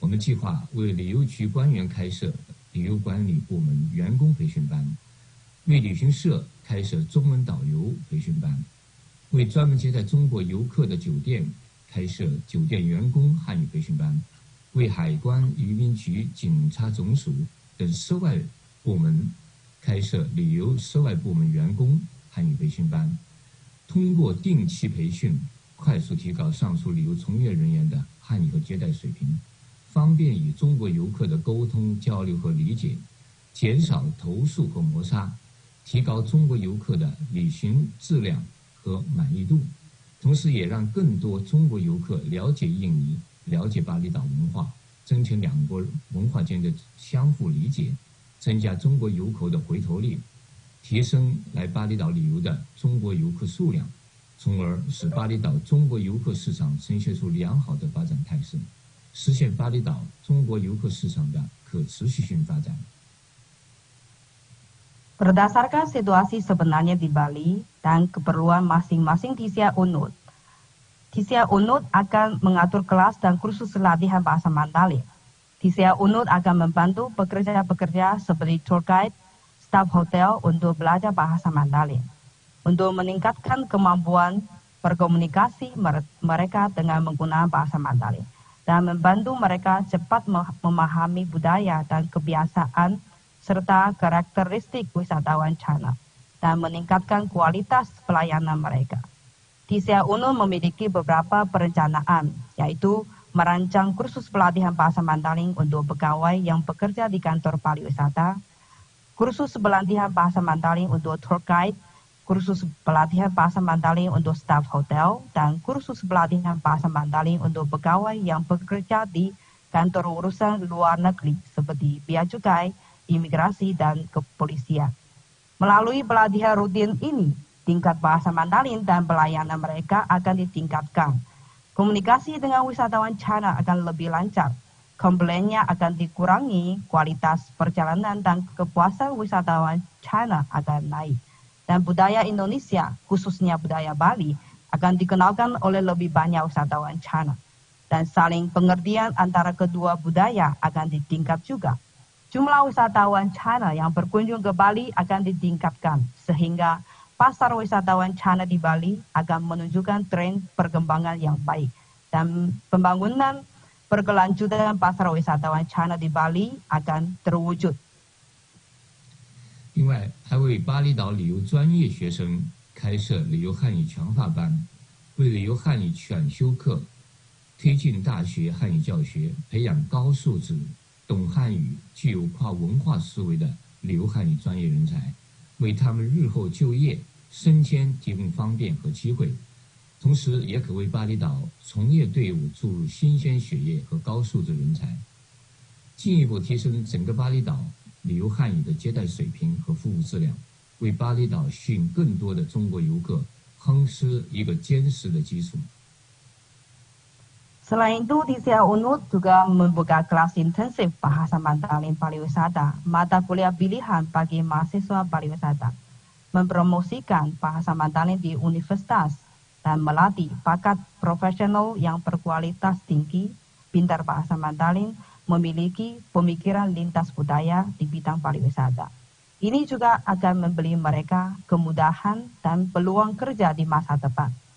Di satu sisi, hal ini juga memberikan bakat yang berkualitas tinggi dan jiwa baru pada tim pariwisata di Bali. Ini akan semakin meningkatkan tingkat penerimaan dan kualitas layanan di seluruh Bali dan meletakkan dasar yang kuat bagi Bali untuk menarik lebih banyak wisatawan China. 近日，联合国世界旅游组织 UNWTO 将中国列为官方语言，鼓励旅游专业大学生学好中文，了解中国，也符合中文作为国际旅游语言这一趋势。所以，旅游孔子学院在美丽的巴厘岛世界旅游胜地推进旅游汉语教学，是一件非常光荣而有意义的事业。希望旅游孔子学院在中国国际教育基金会、乌达亚那大学、南昌大学和南昌师范学院的关心和支持下，砥砺前行，迎难而上，圆满完成各项工作，不辱使命。Ya, terima kasih. Baru-baru ini, United Nations World Tourism Organization (UNWTO) telah mendaftarkan bahasa Mandarin sebagai bahasa resmi, mendorong mahasiswa yang dari jurusan pariwisata untuk mempelajari bahasa Mandarin dan memahami budaya China. Ini juga sejalan dengan tren umum bahasa Mandarin sebagai bahasa pariwisata internasional. Oleh karena itu, TCI UNUD mempromosikan pengajar bahasa Mandarin pariwisata di Bali yang tempat wisata dunia adalah usaha yang sangat mulia dan bermakna. Dengan kepedulian dan dukungan dari Yayasan Pendidikan Internasional China, Universitas Udayana, Universitas Nanchang, dan Universitas Nanchang Normal, saya berharap TCI UNUD akan dapat menghadapi semua kesulitan, terus maju dan berhasil selesaikan semua tugas dan memenuhi misinya. Terima kasih. Ya, 谢谢。谢谢 Prof. Tao and Ibu Liu. Oke, Thank you very much. Pak Chris. Iya, terima kasih. Thank you very much Prof. Tao, Ibu Liu yang telah memberikan penjelasan yang sangat luar biasa. It was a very clear presentation about this pandemic, because we believe that China's tourists give us contribution for the Bali tourism revitalization. So it's been that this condition is not only bad condition. Mr. Tao said that this is the time for us, for the local people, for the local Balinese people, who they should improve their knowledge, especially in Mandarin language and then in the Mandarin culture, so they know the cross culture between China and Bali, and then they can promote the local culture to Chinese tourists. Well, ladies and gentlemen, we have just one question, so we invite one participant to ask a question to Prof. Tao. Is there any participant who wants to give a question to Mr. Tao? Please raise your feature in your Zoom.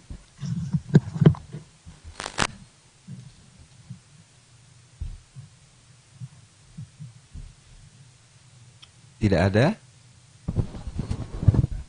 Okay, just one question. May I raise a question? Yes, please. Oh yeah, hello. Hello. Yeah. Okay. Sorry, I can't hear the voice of the moderator. May I, Mr. Moderator? Yes, please. But I hear you well. Okay, thank you for the time. Yes. Yeah. Ni Okay. hao, Professor Tao. Ya, ni hao. Ya. Bahasa Indonesia. I wish I could raise a question in Mandarin, but not yet, Professor Tao. Okay, yeah, speak in Chinese. My name is Mimba from Faculty of Economic and Business, Udayana University. So it was a very nice explanation that already translated by Ms. Liu Dandan. So in this special occasion, I would like to know what will be the strategic plan or the future activities that will be done by tourism CI, especially in revitalizing the tourism in Bali. So because we know that we have a special like challenges during the pandemic and hopefully after the pandemic. So the COVID-19 outbreaks really provide us a big challenge in how the tourism CI could also give in revitalizing the tourism in Bali. That's all my questions. 谢谢. Okay, yeah. So maybe now we can save some time. So I can speak in Chinese, and let me do that. Then you can have a good rest. Yeah. The first one. So everybody know the TCI. So it's very special time for TCI to establish in Bali. So I think with your help, and you make a lot of things. And this is a special time. Now tourism, TCI tourism, and settled down in Bali and settled down in the Udayana University. This is a very good chance. But although there is a pandemical period, but it does not matter. So today, the topic is empower the tourism, Chinese tourists to recover the Bali. But for the resources for the tourists, so we don't worry about it. After pandemic, the more and more Chinese people will come here. Just now, my leader and Mr. Goh Haodong mentioned. But one thing, so how to resolve the software? We call this is a tourist education. We call this a software thing. And when the more and more tourists come to Bali, so we should have more and more tourist guides to do it. But how to guarantee the quality of education for the tourists who come to Bali? But for TCI, we should use this special time to do it. So just to mention that first we can do more things for the language, Mandarin language training. But the second, we can upgrade the quality. If the student is okay, and we can teach more and more culture, Chinese culture, and let the student know our Chinese culture, and the Chinese tourists come to Bali and the experience can know the Balinese culture. So this is my function of tourist. And before, my colleague Sandra and Banula and done a lot of things about the tourist education in Bali and try to upgrade and improve the Mandarin language for the local tourist personnel. So we also do more things and try to establish the relationship between China Tourist University and the school and the Bali Tourist and University schools and communicate and push the tourist education into Chinese education. Just like to answer the question. Okay. Thank you, Prof. Tao, for the answer, and thank you for Ibu Mimba for participating in this seminar. Yeah, because of the time, so we short of the time, so we finish for the second speaker. Thank you very much, Prof. Tao and Ibu Liu. And now we have the third speaker. He is Mr. Made Sumada. He is one of a member of the advisory board of the Tour Guide Association in Bali. So please welcome Mr. Made Sumada. Time is yours.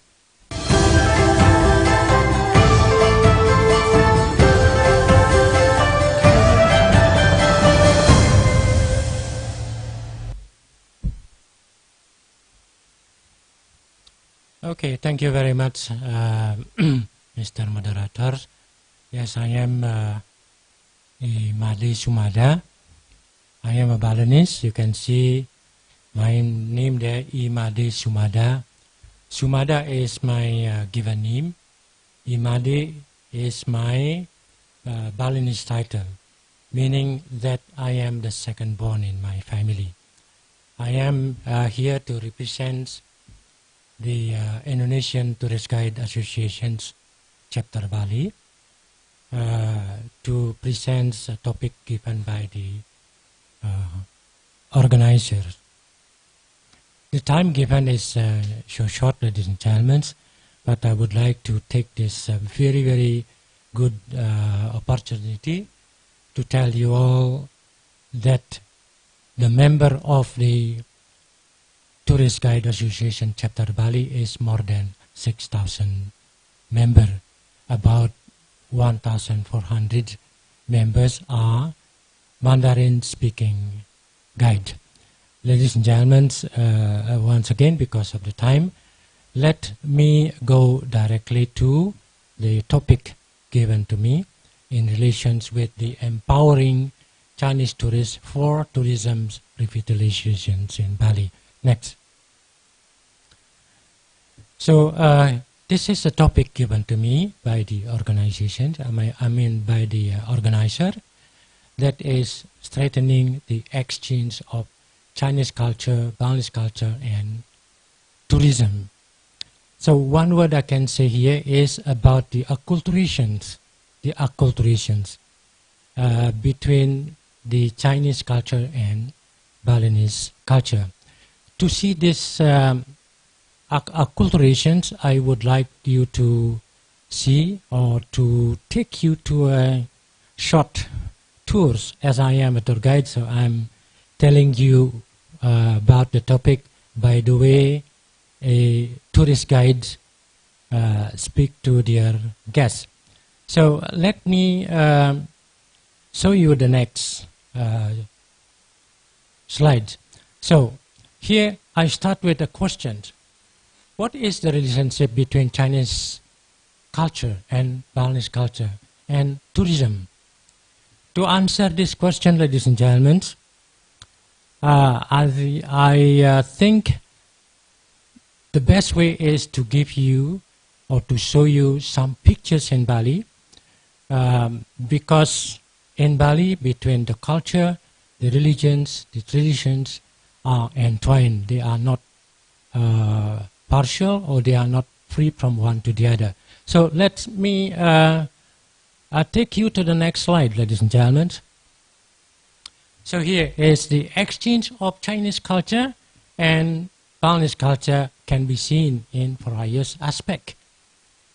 You can see the acculturations between the two cultures can be seen in art, architect, and socio-religious life of the Balinese people, and of course, economy. Sorry, the spelling of the economy there is Indonesians. Okay, so to give you an illustration about this, I give you pictures on the slide to see, because I'm sure by this you will make your own conclusion if the acculturations of Chinese culture and Balinese culture has been going on very well or not.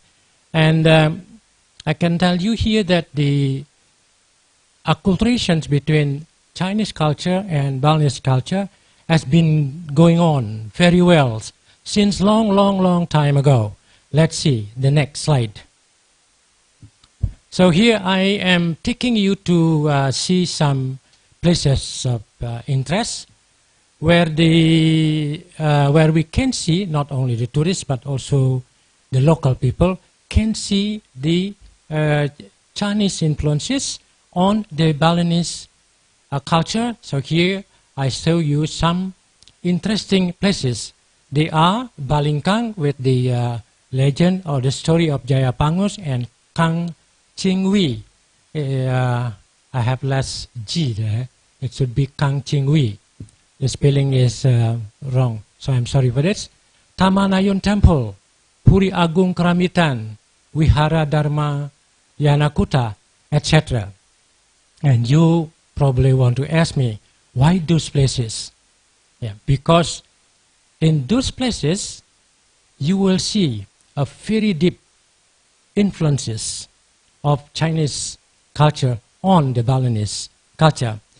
And the time is so short, it is not possible for me to tell you all about all of them there, but I'm sure by taking the first one will give you the understanding of the acculturations between the two cultures, because this is the beginning of what people said, that this is the beginning of the acculturation between Chinese culture and Balinese culture.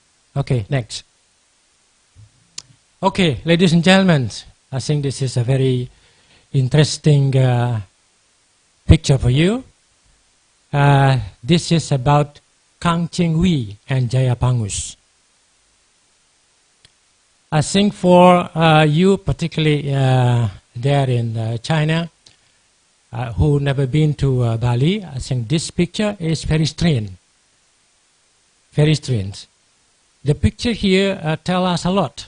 Because I myself, as a tourist guide, believe that the pictures will tell us more than our words.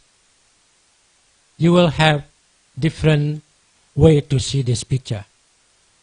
And this is the picture of Barong Landung representing Kang Ching Wei and Jayapangus.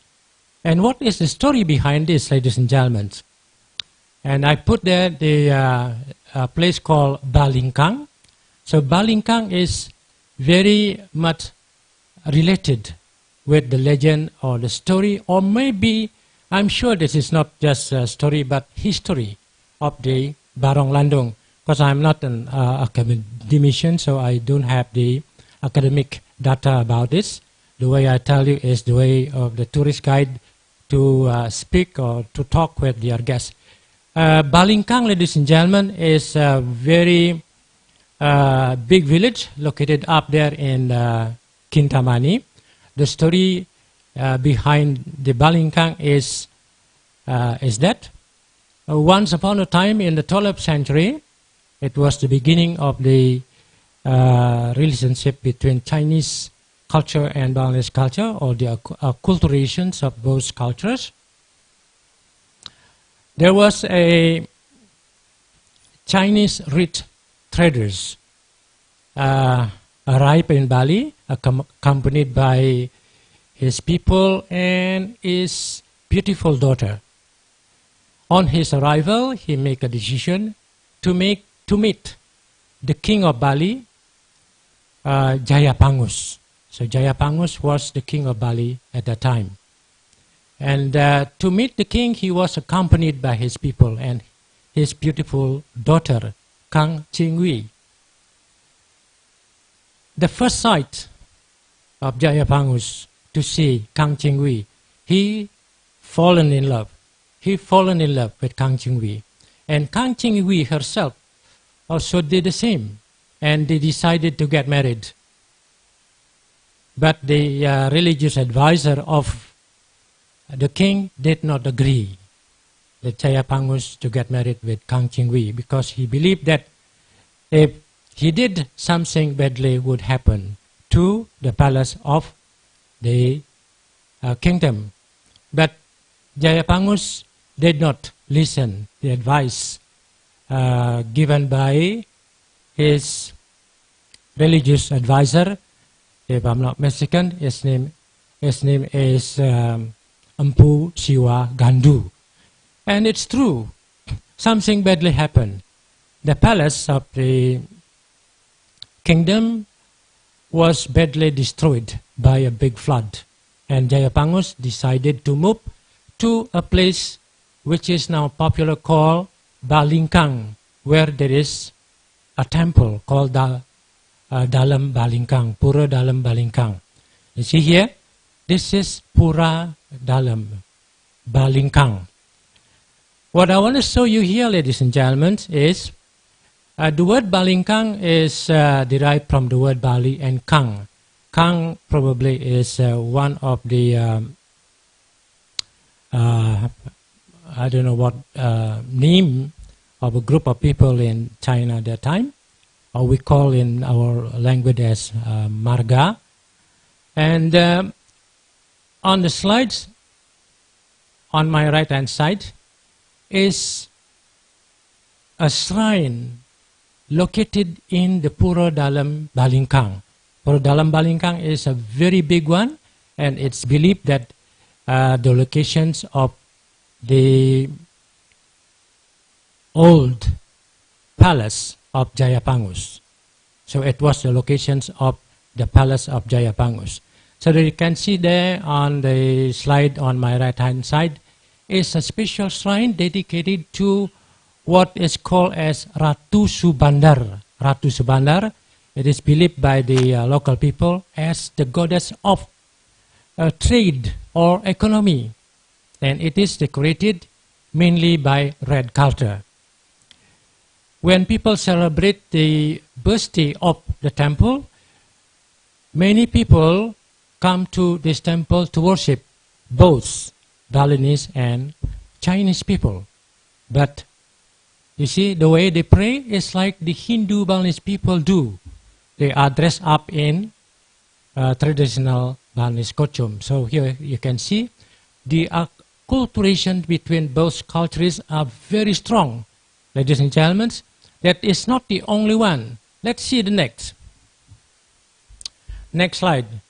This is the Barong Landung I show you at the previous slide. So this Barong Landung are two people, gigantic. So two statues. The lady is painted white while the black is, the man is painted black. The lady is believed to be the symbols of Kang Chingwi, or in Bali is very popular called as Dewi Mandul. The statue of this Dewi Mandul is now kept in Pura Dalam Penulisan up there in Kintamani. So the black one, the man, is symbols of Jayapangus. And we have the Galungan Day, like maybe the one in China, and today is the last day, and the Galungan Day to Kuningan lasts for 10 days. The people of the village where the Barong Landung kept, looked after, normally taken out from the temple to visit temples after temple to bless. And they are all dressed up in traditional Balinese costume. Sometimes there is a dialogue between the Kang Chingwi and the Jayapangus using the old Balinese language, the common Balinese language. Okay, next, ladies and gentlemen. So by seeing this, you will see, you can make a conclusion by yourself. And that is not the only one. The influences of the two cultures. You can see here Barong. We have a Barong in Bali. In China, you have the Barong too. Up to now, as far as I know, we do not know what does the meaning of the word Barong. I think the way they play, very similar, but the decorations of it is different. And the Barong, this Barong is called Barong cat. It does not correspond to any living animal. And played by two people. I think Barong Sai also played by two people. So here you can see the similarity. Acculturations mean, it means that it has been going on very deeply and very long time. Okay, next. I have to go it very fast. So this is the Barong Sai. And the Barong in Bali, it is a similar form with different masks and decorations. And what do they mean by part of them? You can see it there, but they are in Indonesian language. Okay, next, ladies and gentlemen. Okay, this is very, very important. Very important because it has been used by the Hindu Balinese people since long time ago. It's believed to be studied from the 12th century. This is called the Chinese coin. You can see here, or the Balinese people call it pis bolong. Bolong means hole. And coin is the coin, meaning that the coin with a hole in the center of it. You can see there on the right side is a Chinese coin with Chinese character, while the right one is a coin of pis bolong with the Balinese character. Yeah, Balinese character. Why? Because we have been using this coin since long time ago, and they are part of any kind of religious ceremony in Bali. And we do not dare not to use this coin because the original one is not produced anymore. The Balinese people are inspired to make the new one with the Balinese character or Balinese letter. You can see there on the right. And also we use it for other things. You can see there the three colors of thread called Tridatu, representing the symbols of the Trinity in Bali, the Brahma, Vishnu, and Shiva, with the Chinese coin. And it's believed it is a kind of a protector for the mankind. And not only in the ceremony, but it is also used in the form of statue. You can see the statue, two statues in the center there. The body of the statues are Chinese coin, while the faces of them are made of wood. And number of coin used in the ceremony depending on type of ceremony we have, and also how big it is or how small it is. And this is up to now. It is up to now. We still use it. We still use it. And this is not the only one, ladies and gentlemen. We can see the next. You can see the next. Okay. Those slides I shown to you just now about the story of the Balingkang or Kang Chingwi with the Jayapangus dated back to the 12th century. And what are these in these pictures? You see there, this is called Baris Cina. So in the pictures, you have 4 pictures there. 3 of them are about Baris Cina, and 2 of them are Baris. What are Baris? Baris are warrior dance, and Cina means Chinese. This dance are performed in 2 temples in 2 villages, which is located nearby each other. They are Sanur and Blanjong. They are considered as a sacred dance performed in a very special occasion, that is in a religious festival called Odalan. So this dance is never performed to the public. And you can see there that there are groups, there are 2 groups of Baris Cina. They are dressed in white and dressed in black. While the one in black and red, you see the hat of the leader. So he is the leader of the dance. And this dance, ladies and gentlemen, is followed by a set of orchestra called gong beri.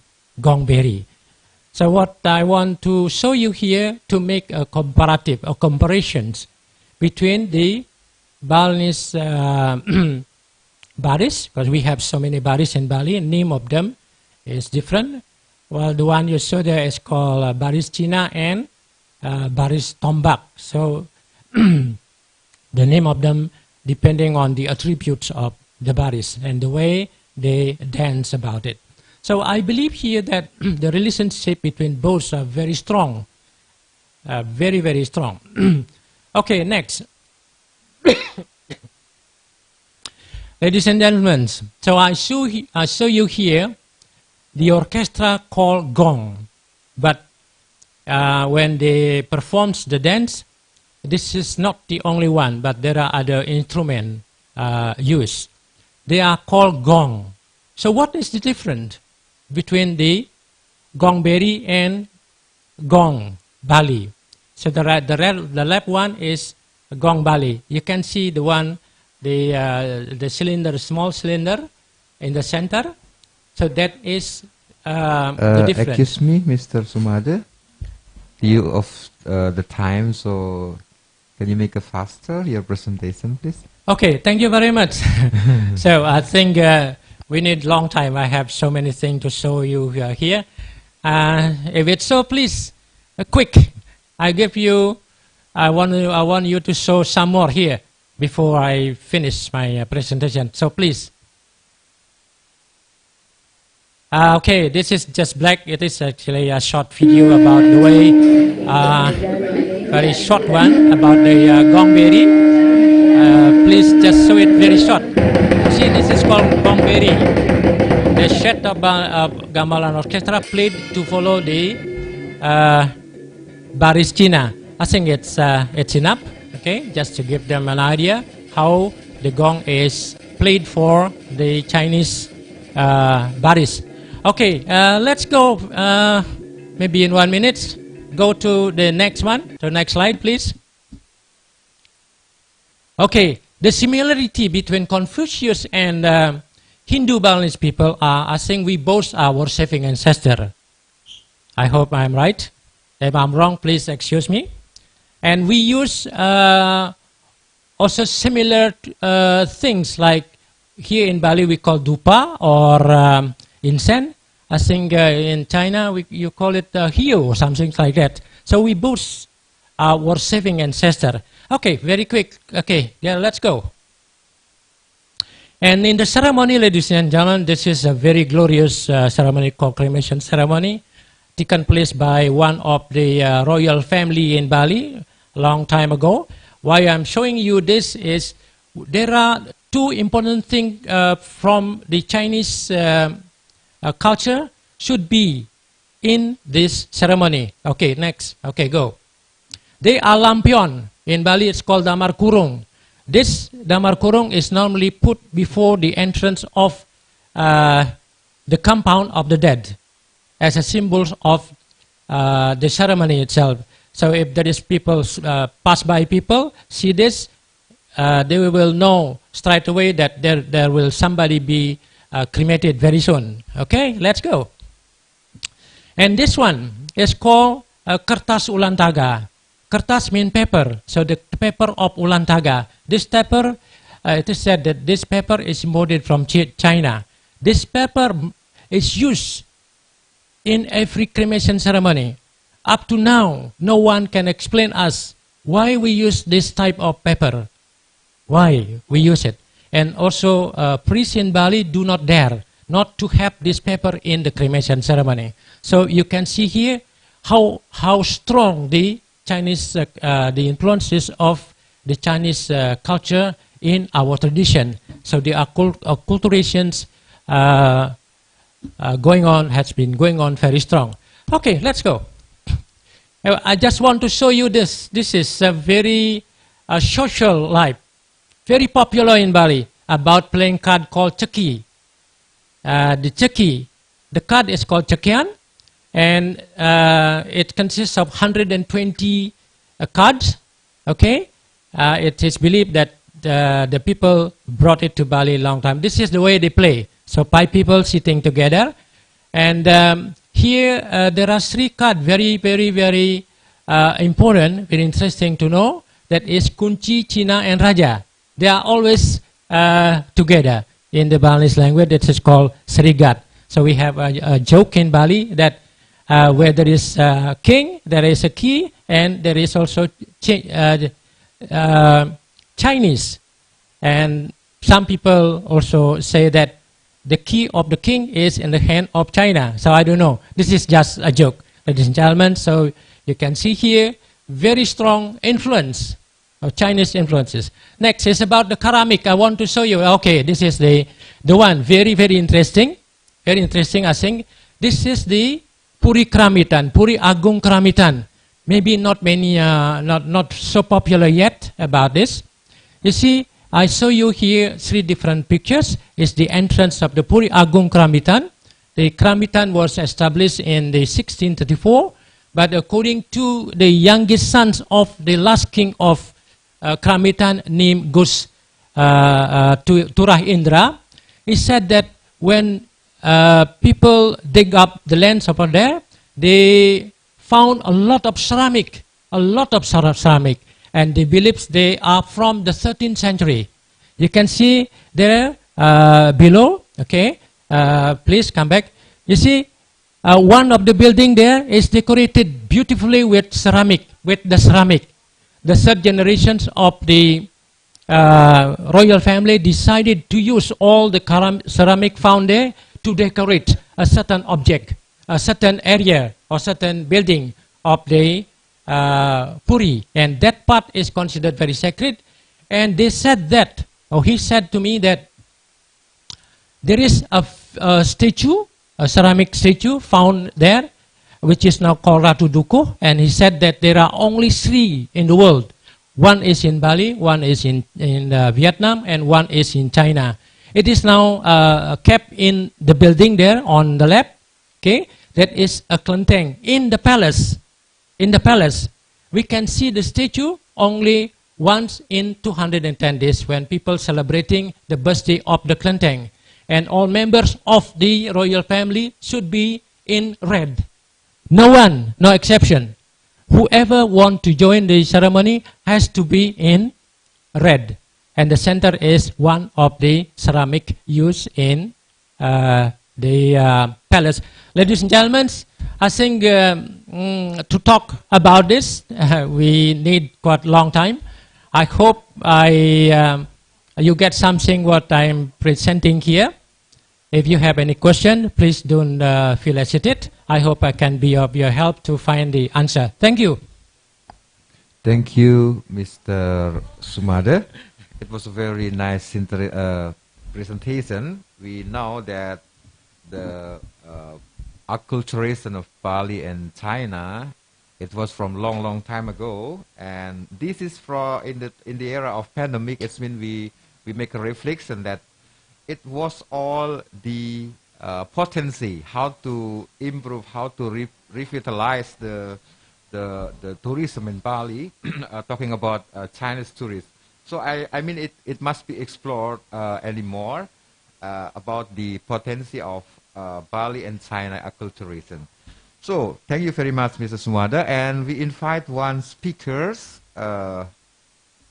to give a question to the speaker. Is there anybody who wants to ask a question?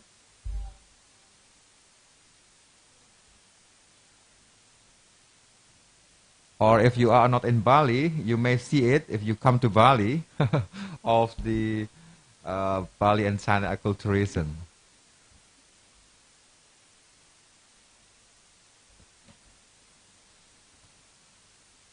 No one?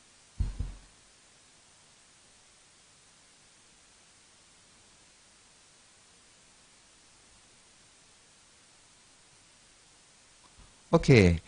Thank you very much. It was the 3rd presenter with the Bali China acculturation presentation. And now we have the last speaker.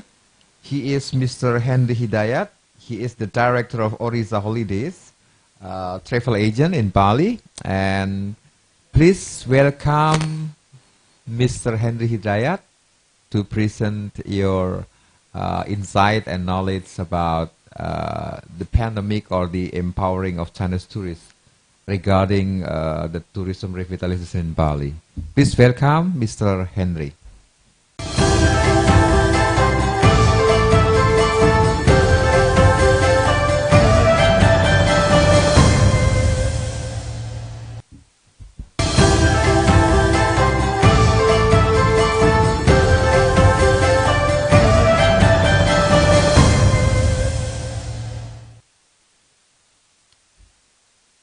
我尊重的国领事，还有陶院长。jangan dulu.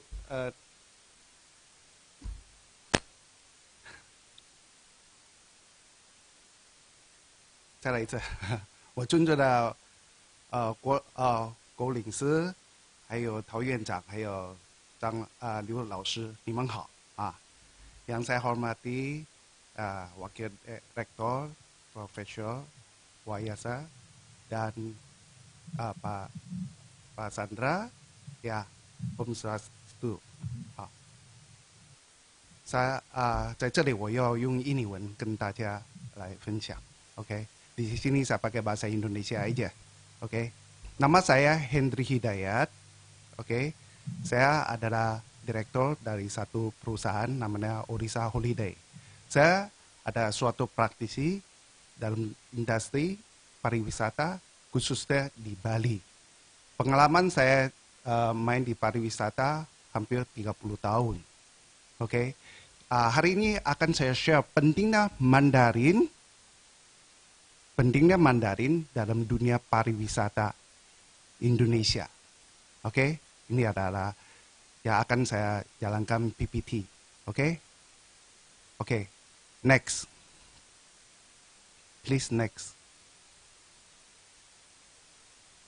Ya, hari ini topiknya adalah pentingnya bahasa Mandarin untuk pariwisata Indonesia. Oke? Next. Nah, kita tahu pariwisata Indonesia sangat penting karena menurut survei pada tahun 2018 pendapatan valuta asing atau devisa negara pariwisata hanya kedua tertinggi dari migas. Pada tahun 2018 pendapatan pariwisata atau devisa negara dari pariwisata itu mencapai 280 triliun. Jadi sangat penting. Oke. Nah, dalam belasan tahun ini pemerintah sangat, terutama Departemen Pariwisata ya, sangat memfokuskan mengembangkan market China. Nah, di sini 206 kita bisa lihat chart ini adalah database yang saya ambil dari Badan Pusat Statistik Indonesia. Pada tahun 206, market China masih di tingkat 8. Oke, dengan masuknya turisnya nggak sampai 200.000. Oke, next. 1 tahun kemudian, dia bisa langsung loncat ke tingkat 6. Next. Tahun 208 langsung tingkat ke 5. Next. 209. Oke. Tetap tinggal 5. Tapi tolong perhatian, jumlahnya naiknya signifikan. Oke. Rata-rata naiknya turis bangsa market China ke Indonesia rata-rata 20% ke atas. Next. Pada tahun 2010 udah mencapai tingkat 4. Oke, next. Oke, 2011 tingkat 4 juga. Next. Next. Next. Next. Oke. 2015. Oke, udah mencapai peringkat ketiga. Tapi tolong lihat dong jumlahnya berapa. Next. Dalam 1 tahun kemudian loncat sampai tingkat pertama. Kenapa? Karena mulai 2016 sudah mulai banyak charter flight dan direct flight dari China ke Bali. Inilah suatu hasil yang signifikan. Oke? Next. Oke. Pada 2017 agak sedikit penurunan, tapi bukan dalam penurunan dalam jumlah, hanya penurunan dalam tingkat aja. Next. Oke, di sini ada sedikit penurunan. Kenapa? Kita tahu pada 2018 apa yang terjadi, yaitu dari nasional, yaitu mulai kampanye pemilu. Karena banyak media, dan keadaan tidak mendukung keamanan. Jadi banyak turis juga agak takut ke Bali, terutama bangsa market China yang agak sensitif dengan kondisi Indonesia. Demikian juga pada akhir 2018 terjadi di Bali terjadi meletusnya bencana Gunung Agung. Next. Dan di sini juga bangsa market China tetap dalam kondisi pemilu ya, dan juga ada bencana Gunung Agung meletus kedua kalinya. Next. Nah, dari survei ini kita bisa tahu Bali adalah pintu pertama yang masuk paling banyak wisatawan. Wisatawan di Bali. Dan sisa yang lainnya biasa Jakarta. Dan Batam. Dan juga Tanjung Pinang, sisanya lain. Tapi Bali lah, pertama lah wisatawan yang masuk via pintu Bali. Next. Dari sekian banyak wisatawan masuk ke Bali, market Cina atau turis dari Cina yang paling banyak, nomor 1 deh. Itu mencapai hampir 1 sekian juta manusia. Nah, sebenarnya Bali hanya selain main di Bali, tamu-tamu Cina juga memanfaatkan Bali, terutama airport Ngurah Rai ya, sebagai hub. Sampai ke Bali, kemudian main ke seperti Jawa atau Nusa Tenggara Timur gitu. Next. Nah, di sini saya mau cerita berapa karakteristik ciri khasnya turis dari mainland Cina. Satu, mereka suka grup. Karena mereka terbentuk dalam bahasa. Karena pada umumnya bahasa Inggris mereka kadang-kadang masih kurang. Sehingga mereka ke suatu negara yang tidak umum dengan bahasa Inggris, mereka harus tergantung sama tour agent. Makanya mereka travel dari partai gitu, secara grup besar lah. Satu bus kira-kira bisa isi 25 sampai 30 atau 35 tamu. Karena di Bali batas bus maksimum hanya bisa isi 35 sampai 40 seat. Tapi 40 seat itu udah sangat padat. Next. Nah, market Cina punya purchasing power yang sangat strong. Karena penduduk banyak dan dalam perkembangan 30-40 tahun terakhir ini, ekonomi mereka sangat melaju dengan cepat dan tinggi. Kalau menurut sekarang survei, tingkat ekonomi mereka adalah nomor 2 terbesar di dunia setelah Amerika. Tapi terus terang, Amerika punya market menurun. China punya market menaik ke atas. Terus, next. Nah, mereka rata-rata suka belanja. Ya, karena ada suatu tradisi orang China. Kalau pulang dari luar negeri atau pulang melantau, kita harus membawa sesuatu untuk diri mereka sebagai kenang-kenangan, atau harus beli sesuatu untuk saudara mereka atau tetangga mereka. Itu udah tradisi. Jadi mereka tidak seperti bule gitu, nggak suka belanja, tapi mereka sangat suka belanja. Next. Wah, ini saya nggak kelihatan. Apa ya itu?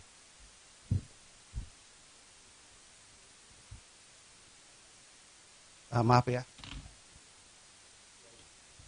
Oh, apa? sorry. Mereka butuhnya respect karena begini, banyak konotasi orang yang awam terutama dalam Indonesia menganggap bangsa China, penduduk China masih terbelakang, suka meludah, ngomongnya keras-keras, okay? Padahal zaman setelah 30 tahun ini zaman sudah berubah, mereka udah sangat terdidik. Ya, memang 20 tahun lalu ketika saya jadi guide, memang harus terbiasa sama mereka, semangat ludah, ngomongnya keras-keras, makannya sebakul. Ya, tapi terakhir-terakhir ini mereka udah sangat berubah dalam attitude mereka, sangat sopan. Nah, ngomong juga halus-halus karena mereka sudah ada signifikan dalam hal attitude kemajuan attitude ini. Oke, jadi kita juga harus butuh saling merespek, saling menghargai, ya, saling menghormati. Next.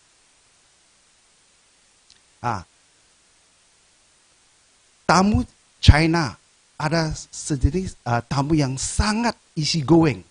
Mereka nggak terlalu cerewet, oke? Jadi easy going. Yang penting mereka happy. Jadi kadang-kadang ada kesalahan dari pihak kita juga sangat gampang diterlewatkan atau dimaafkan. Oke? Nah, seperti ada bangsa-bangsa tertentu didapat kamu sopan santun pulang ke negaranya, waduh, komplainnya bisa 10 lembar kertas tuh, ya. Oke, jadi easy going. Oke. Next. Oke. Dan bangsa China ada suatu kelompok manusia yang sangat suka makan. Apa juga dimakan. Tamu datang ke Bali, terutama mau makannya apa? Seafood. Karena mereka bilang banyak laut. Oke, padahal seafood kita nggak murah loh. Coba kita ke Jimbaran, itu mahal sekali. Saya pernah ke Qingdao, ternyata mereka di sana punya seafood juga banyak dan bagus dan sangat murah. Tapi ya itulah hebatnya Bali, bisa jual mahal ke mereka, ya. Jadi mereka sangat suka makan. Oke. Next. Nah, sekarang kita cerita. Kita udah lihat market China adalah market yang besar. Oke. Terus kita ada persiapan kita, apa yang kita butuhkan atau apa yang kita memiliki supaya menarik mereka masuk ke Indonesia, terutamanya Bali gitu. Next. Oke. Untuk dunia pariwisata, tempat-tempat main banyak. Oke. Tapi kita punya sesuatu yang khas, yaitu natural scene. Oke. Pemandangan yang alami. Tapi pemandangan alami kita adalah tropikal. Di Thailand mereka juga pemandangannya bagus, tapi mereka subtropikal. Hanya Indonesia lah di bawah khatulistiwa. Ini pemandangan luar biasa. Next. Nah, kita Indonesia punya banyak suku. Nah, suku Bali merupakan memiliki kebudayaan atau culture yang sangat unik. Beda dengan yang lain. Dan ini sudah diwariskan bukan hanya berapa tahun, udah ribuan tahun. Jadi udah kebudayaan ini, culture ini sudah dipraktek dalam sehari-hari di masyarakat. Oke, next. Oke, di Bali kita punya bermacam-macam hotel atau penginapan. Dari yang paling murah di Popis Line, misalnya kita homestay yang hanya bayar sekitar $7, $8, sampai hotel bintang 7, villa yang hebat di pinggir laut. Oke, ada berapa hotel yang saya pernah pakai, itu satu malam mencapai $9,000. Satu malam dong. Oke, jadi variasi. Contohnya Hard Cafe. Hard Cafe kita tahu hanya bar, tapi di dunia ini hanya ada 3 hotel. Salah satu ya bangun di Kuta. Oke, next. Oke, penduduk Bali atau Indonesia lah, oke, sangat ramah. Makanya dari dulu tamu yang masuk ke Indonesia, terutama Bali, begitu turun dari airport, habis main 1-2 hari, mereka sering tanya guide, heran ya, kenapa orang di sini selalu membawa senyum di mukanya? Nggak kayak di negara kita, hidupnya stres, semua mukanya nggak ada, susah ketemu orang yang senyum. Nah inilah mungkin orang Bali itu agak bahagia ya, jadi sering senyum. Nah ini ada suatu kesan, first impression lah saya bilang, yang bagus untuk bawa ke tamu kita. Oke, jadi kita sangat ramah. Oke, next. Dari antara semua ini yang punya positive point kita, sayangnya ada satu negative point, yaitu kita sangat-sangat kurang human resource, sumber daya manusia yang bisa berbahasa Mandarin. Karena bahasa Mandarin bukan hanya sekedar alat komunikasi. Kalau kita bisa belajar Mandarin, sebenarnya kita secara tidak langsung bisa mempelajari, mengerti ya pola cara pikiran mereka. Oke, kalau hanya sekedar Mandarin untuk komunikasi, udah kita pakai Google Translate aja. Oke, atau pakai aplikasi, banyak kok aplikasi translator. Tapi bukan itu yang kita butuhkan. Kita butuhkan bagaimana kita memasuki cara pikir mereka, itu yang kita butuh, harus tahu. Next. Oke, saya singkat aja ya. Sebenarnya dari dunia pariwisata, apa aja yang dibutuh bahasa Mandarin? Banyak saya bilang. Dari travel agent, hotel, front desk-nya hotel, customer service, restoran, art shop, water sport center. Coba kita sekarang ke Tanjung. Banyak tamu China suka main water sport, tapi sampai ke Tanjung kadang-kadang komunikasi kurang. Ada beberapa water sport center mereka memakai bekas TKI yang pernah kerja di Taiwan.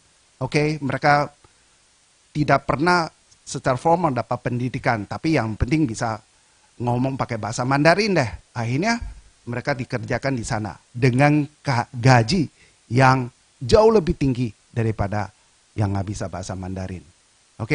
Demikian yang lain-lain. Nah, pengalaman saya lihat, orang yang bisa bahasa Mandarin, itu pendapatannya jauh lebih tinggi daripada hanya sekedar bisa bahasa Inggris. Rata-rata yang saya tahu itu, gaji mereka atau pendapatan mereka minimal 20% lebih tinggi dari yang bisa bahasa Inggris. Seperti kantor saya staff, cari seseorang staff yang bisa Mandarin, itu susahnya luar biasa. Kadang-kadang saya mau bayar gaji mereka 10 juta pun belum tentu mereka mau datang. Akhirnya saya ada satu staff, malah saya kasih saham kepada mereka, baru mereka mau. Karena biasanya guide Mandarin, guide Mandarin nggak mau kerja di kantor. Mereka lebih baik kerja di lapangan. Karena rata-rata dalam 5 hari pendapatan mereka bisa menghasilkan 10 juta. Jadi siapa yang mau duduk di kantor? Kenapa bisa demikian? Karena ya supply and demand. Supply-nya tidak mencukupi demand. Jadi sebenarnya saya mau sharing kepada mahasiswa-mahasiswi. Melalui kesempatan ini, tolonglah belajarlah Mandarin. Mandarin nggak susah, jangan terlalu dicuci otak atau dipengaruhi orang bilang Mandarin susah. Enggak, Mandarin nggak susah. Toh kita nggak minta kalian untuk nulis, untuk baca. Yang penting bisa ngomong, itu aja. Yang penting bisa komunikasi, bisa ngomong aja, udah cukup kok, ya. Next. Jadi kita sebut opportunity sekarang ya. Next. Oke. Dengan adanya di Universitas Udayana adanya turis Confucius Institute, saya sebenarnya sebagai orang lapangannya sangat senang dan sangat bangga karena akhirnya ada jalur khusus, ada jalur formalitas untuk menyalurkan pendidikan bahasa Mandarin kepada orang-orang lokal sini. Oke? Karena seperti tadi saya bilang, supply and demand. Demand-nya banyak, tapi supply-nya nggak ada. Akhirnya apa? Sekarang kita lihat, banyak guide Mandarin yang datang ke Bali untuk kerja, cari nafkah. Itu bukan orang Bali. Semua dari Tanjung Pinang, Medan, Pontianak. Akhirnya apa? Akhirnya saya takut apa? Ada kecemburuan sosial. Oke, orang Bali dapatnya apa? Semua dari pendatang. Ya, tapi sayangnya orang Bali kebanyakan nggak bisa bahasa Mandarin. Oke, jadi melalui institut inilah ada suatu kesempatan, mari kita ambil kesempatan ini untuk belajar. Ya, there's no free lunch. Oke, tidak ada yang gratis. Kita harus berusaha dulu. Oke, next. Ya, good timing. Saya bilang sekarang ada saat-saat yang bagus. Mumpung lagi COVID, semua lagi nganggur. Oke, kalau lagi rame, siapa yang mau training kamu? Oke, mumpung sekarang agak sepi. Oke, ada waktunya belajarlah, manfaatkan belajar dengan guru-guru dari institut ini. Karena mereka semua native speaking. Selain belajar bahasa, coba belajar culture mereka, belajar pola pikir mereka. Oke, next. Oke, dan saya lihat untuk tahun ini, ya mungkin untuk pribadi saya agak pesimis ya. Saya bilang tahun ini untuk pariwisata forget it dah. Ya, kalau bisa mulai next year, tahun depan sudah syukur. Gitu. Kalau prediksi saya sih 2 tahun lagi. Oke, yang datang juga nggak mungkin grup, pasti FIT. Karena tamu yang main ke suatu tempat harus lihat itu aman nggak. Walaupun kita ada vaksin, vaksin hanya untuk diri kita. Memang kita mungkin bebas daripada corona, tapi tidak sama dengan badan kita atau tangan kita masih membawa virus, bisa menular ke orang lain. Oke, jadi ini benar-benar kita harus hati-hati. Oke, jadi yang akan datang pasti bukan pasti untuk FIT, tapi saya bilang baguslah FIT atau semi group gitu ya, untuk kita warming up lah. Kita harus bangun kembali fondasi yang bagus. Karena kalau benar-benar bangsa market China sekaligus datang ke Bali, Bali tidak sanggup menghandle-nya. Akhirnya akan berantakan, servisnya jelek. Itu saya bicara Bali ya. Kalau tempat lain lebih kasihan. Setahu saya di Jogja, ya kan, yang bisa ada Mandarin speaking guy hanya 5 orang. Yang paling muda itu hampir 50 tahun. Maaf Pak Henry.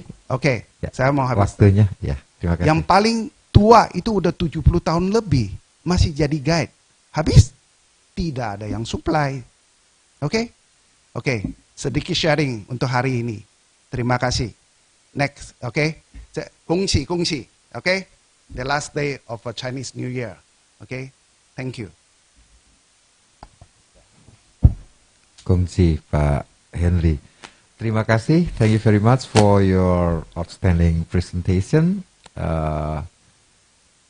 Mr. Henry had explained us about the needs of Mandarin language that is needed potentially in tourism area. Saya undang Bapak Ibu untuk memberikan satu pertanyaan. We invite you just one questioner ya, untuk bertanya kepada Bapak Henry sebagai narasumber kita hari ini terkait tentang pentingnya bahasa Mandarin ya untuk di domain atau di ranah pariwisata, baik di level praktik pelaku pariwisata maupun di level service. Anybody wants to give a question to Mr. Henry? Kalau sudah tidak ada, akan saya kembalikan kepada Master of Ceremony. Is there any question? No? Okay, thank you very much. And I don't want to conclude this discussion, but this is the time for us to make our own reflection during the pandemic. Thank you very much and have a nice day. Please, I give it back to Miss Master of Ceremony. Thank you very much. Good afternoon.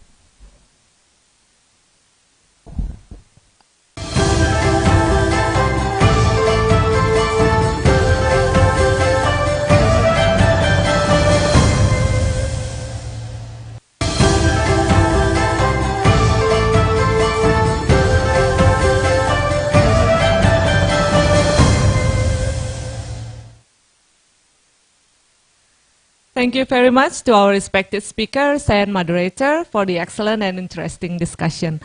Please once again give a round of applause to our speakers. Ladies and gentlemen, we are approaching the end of our event today.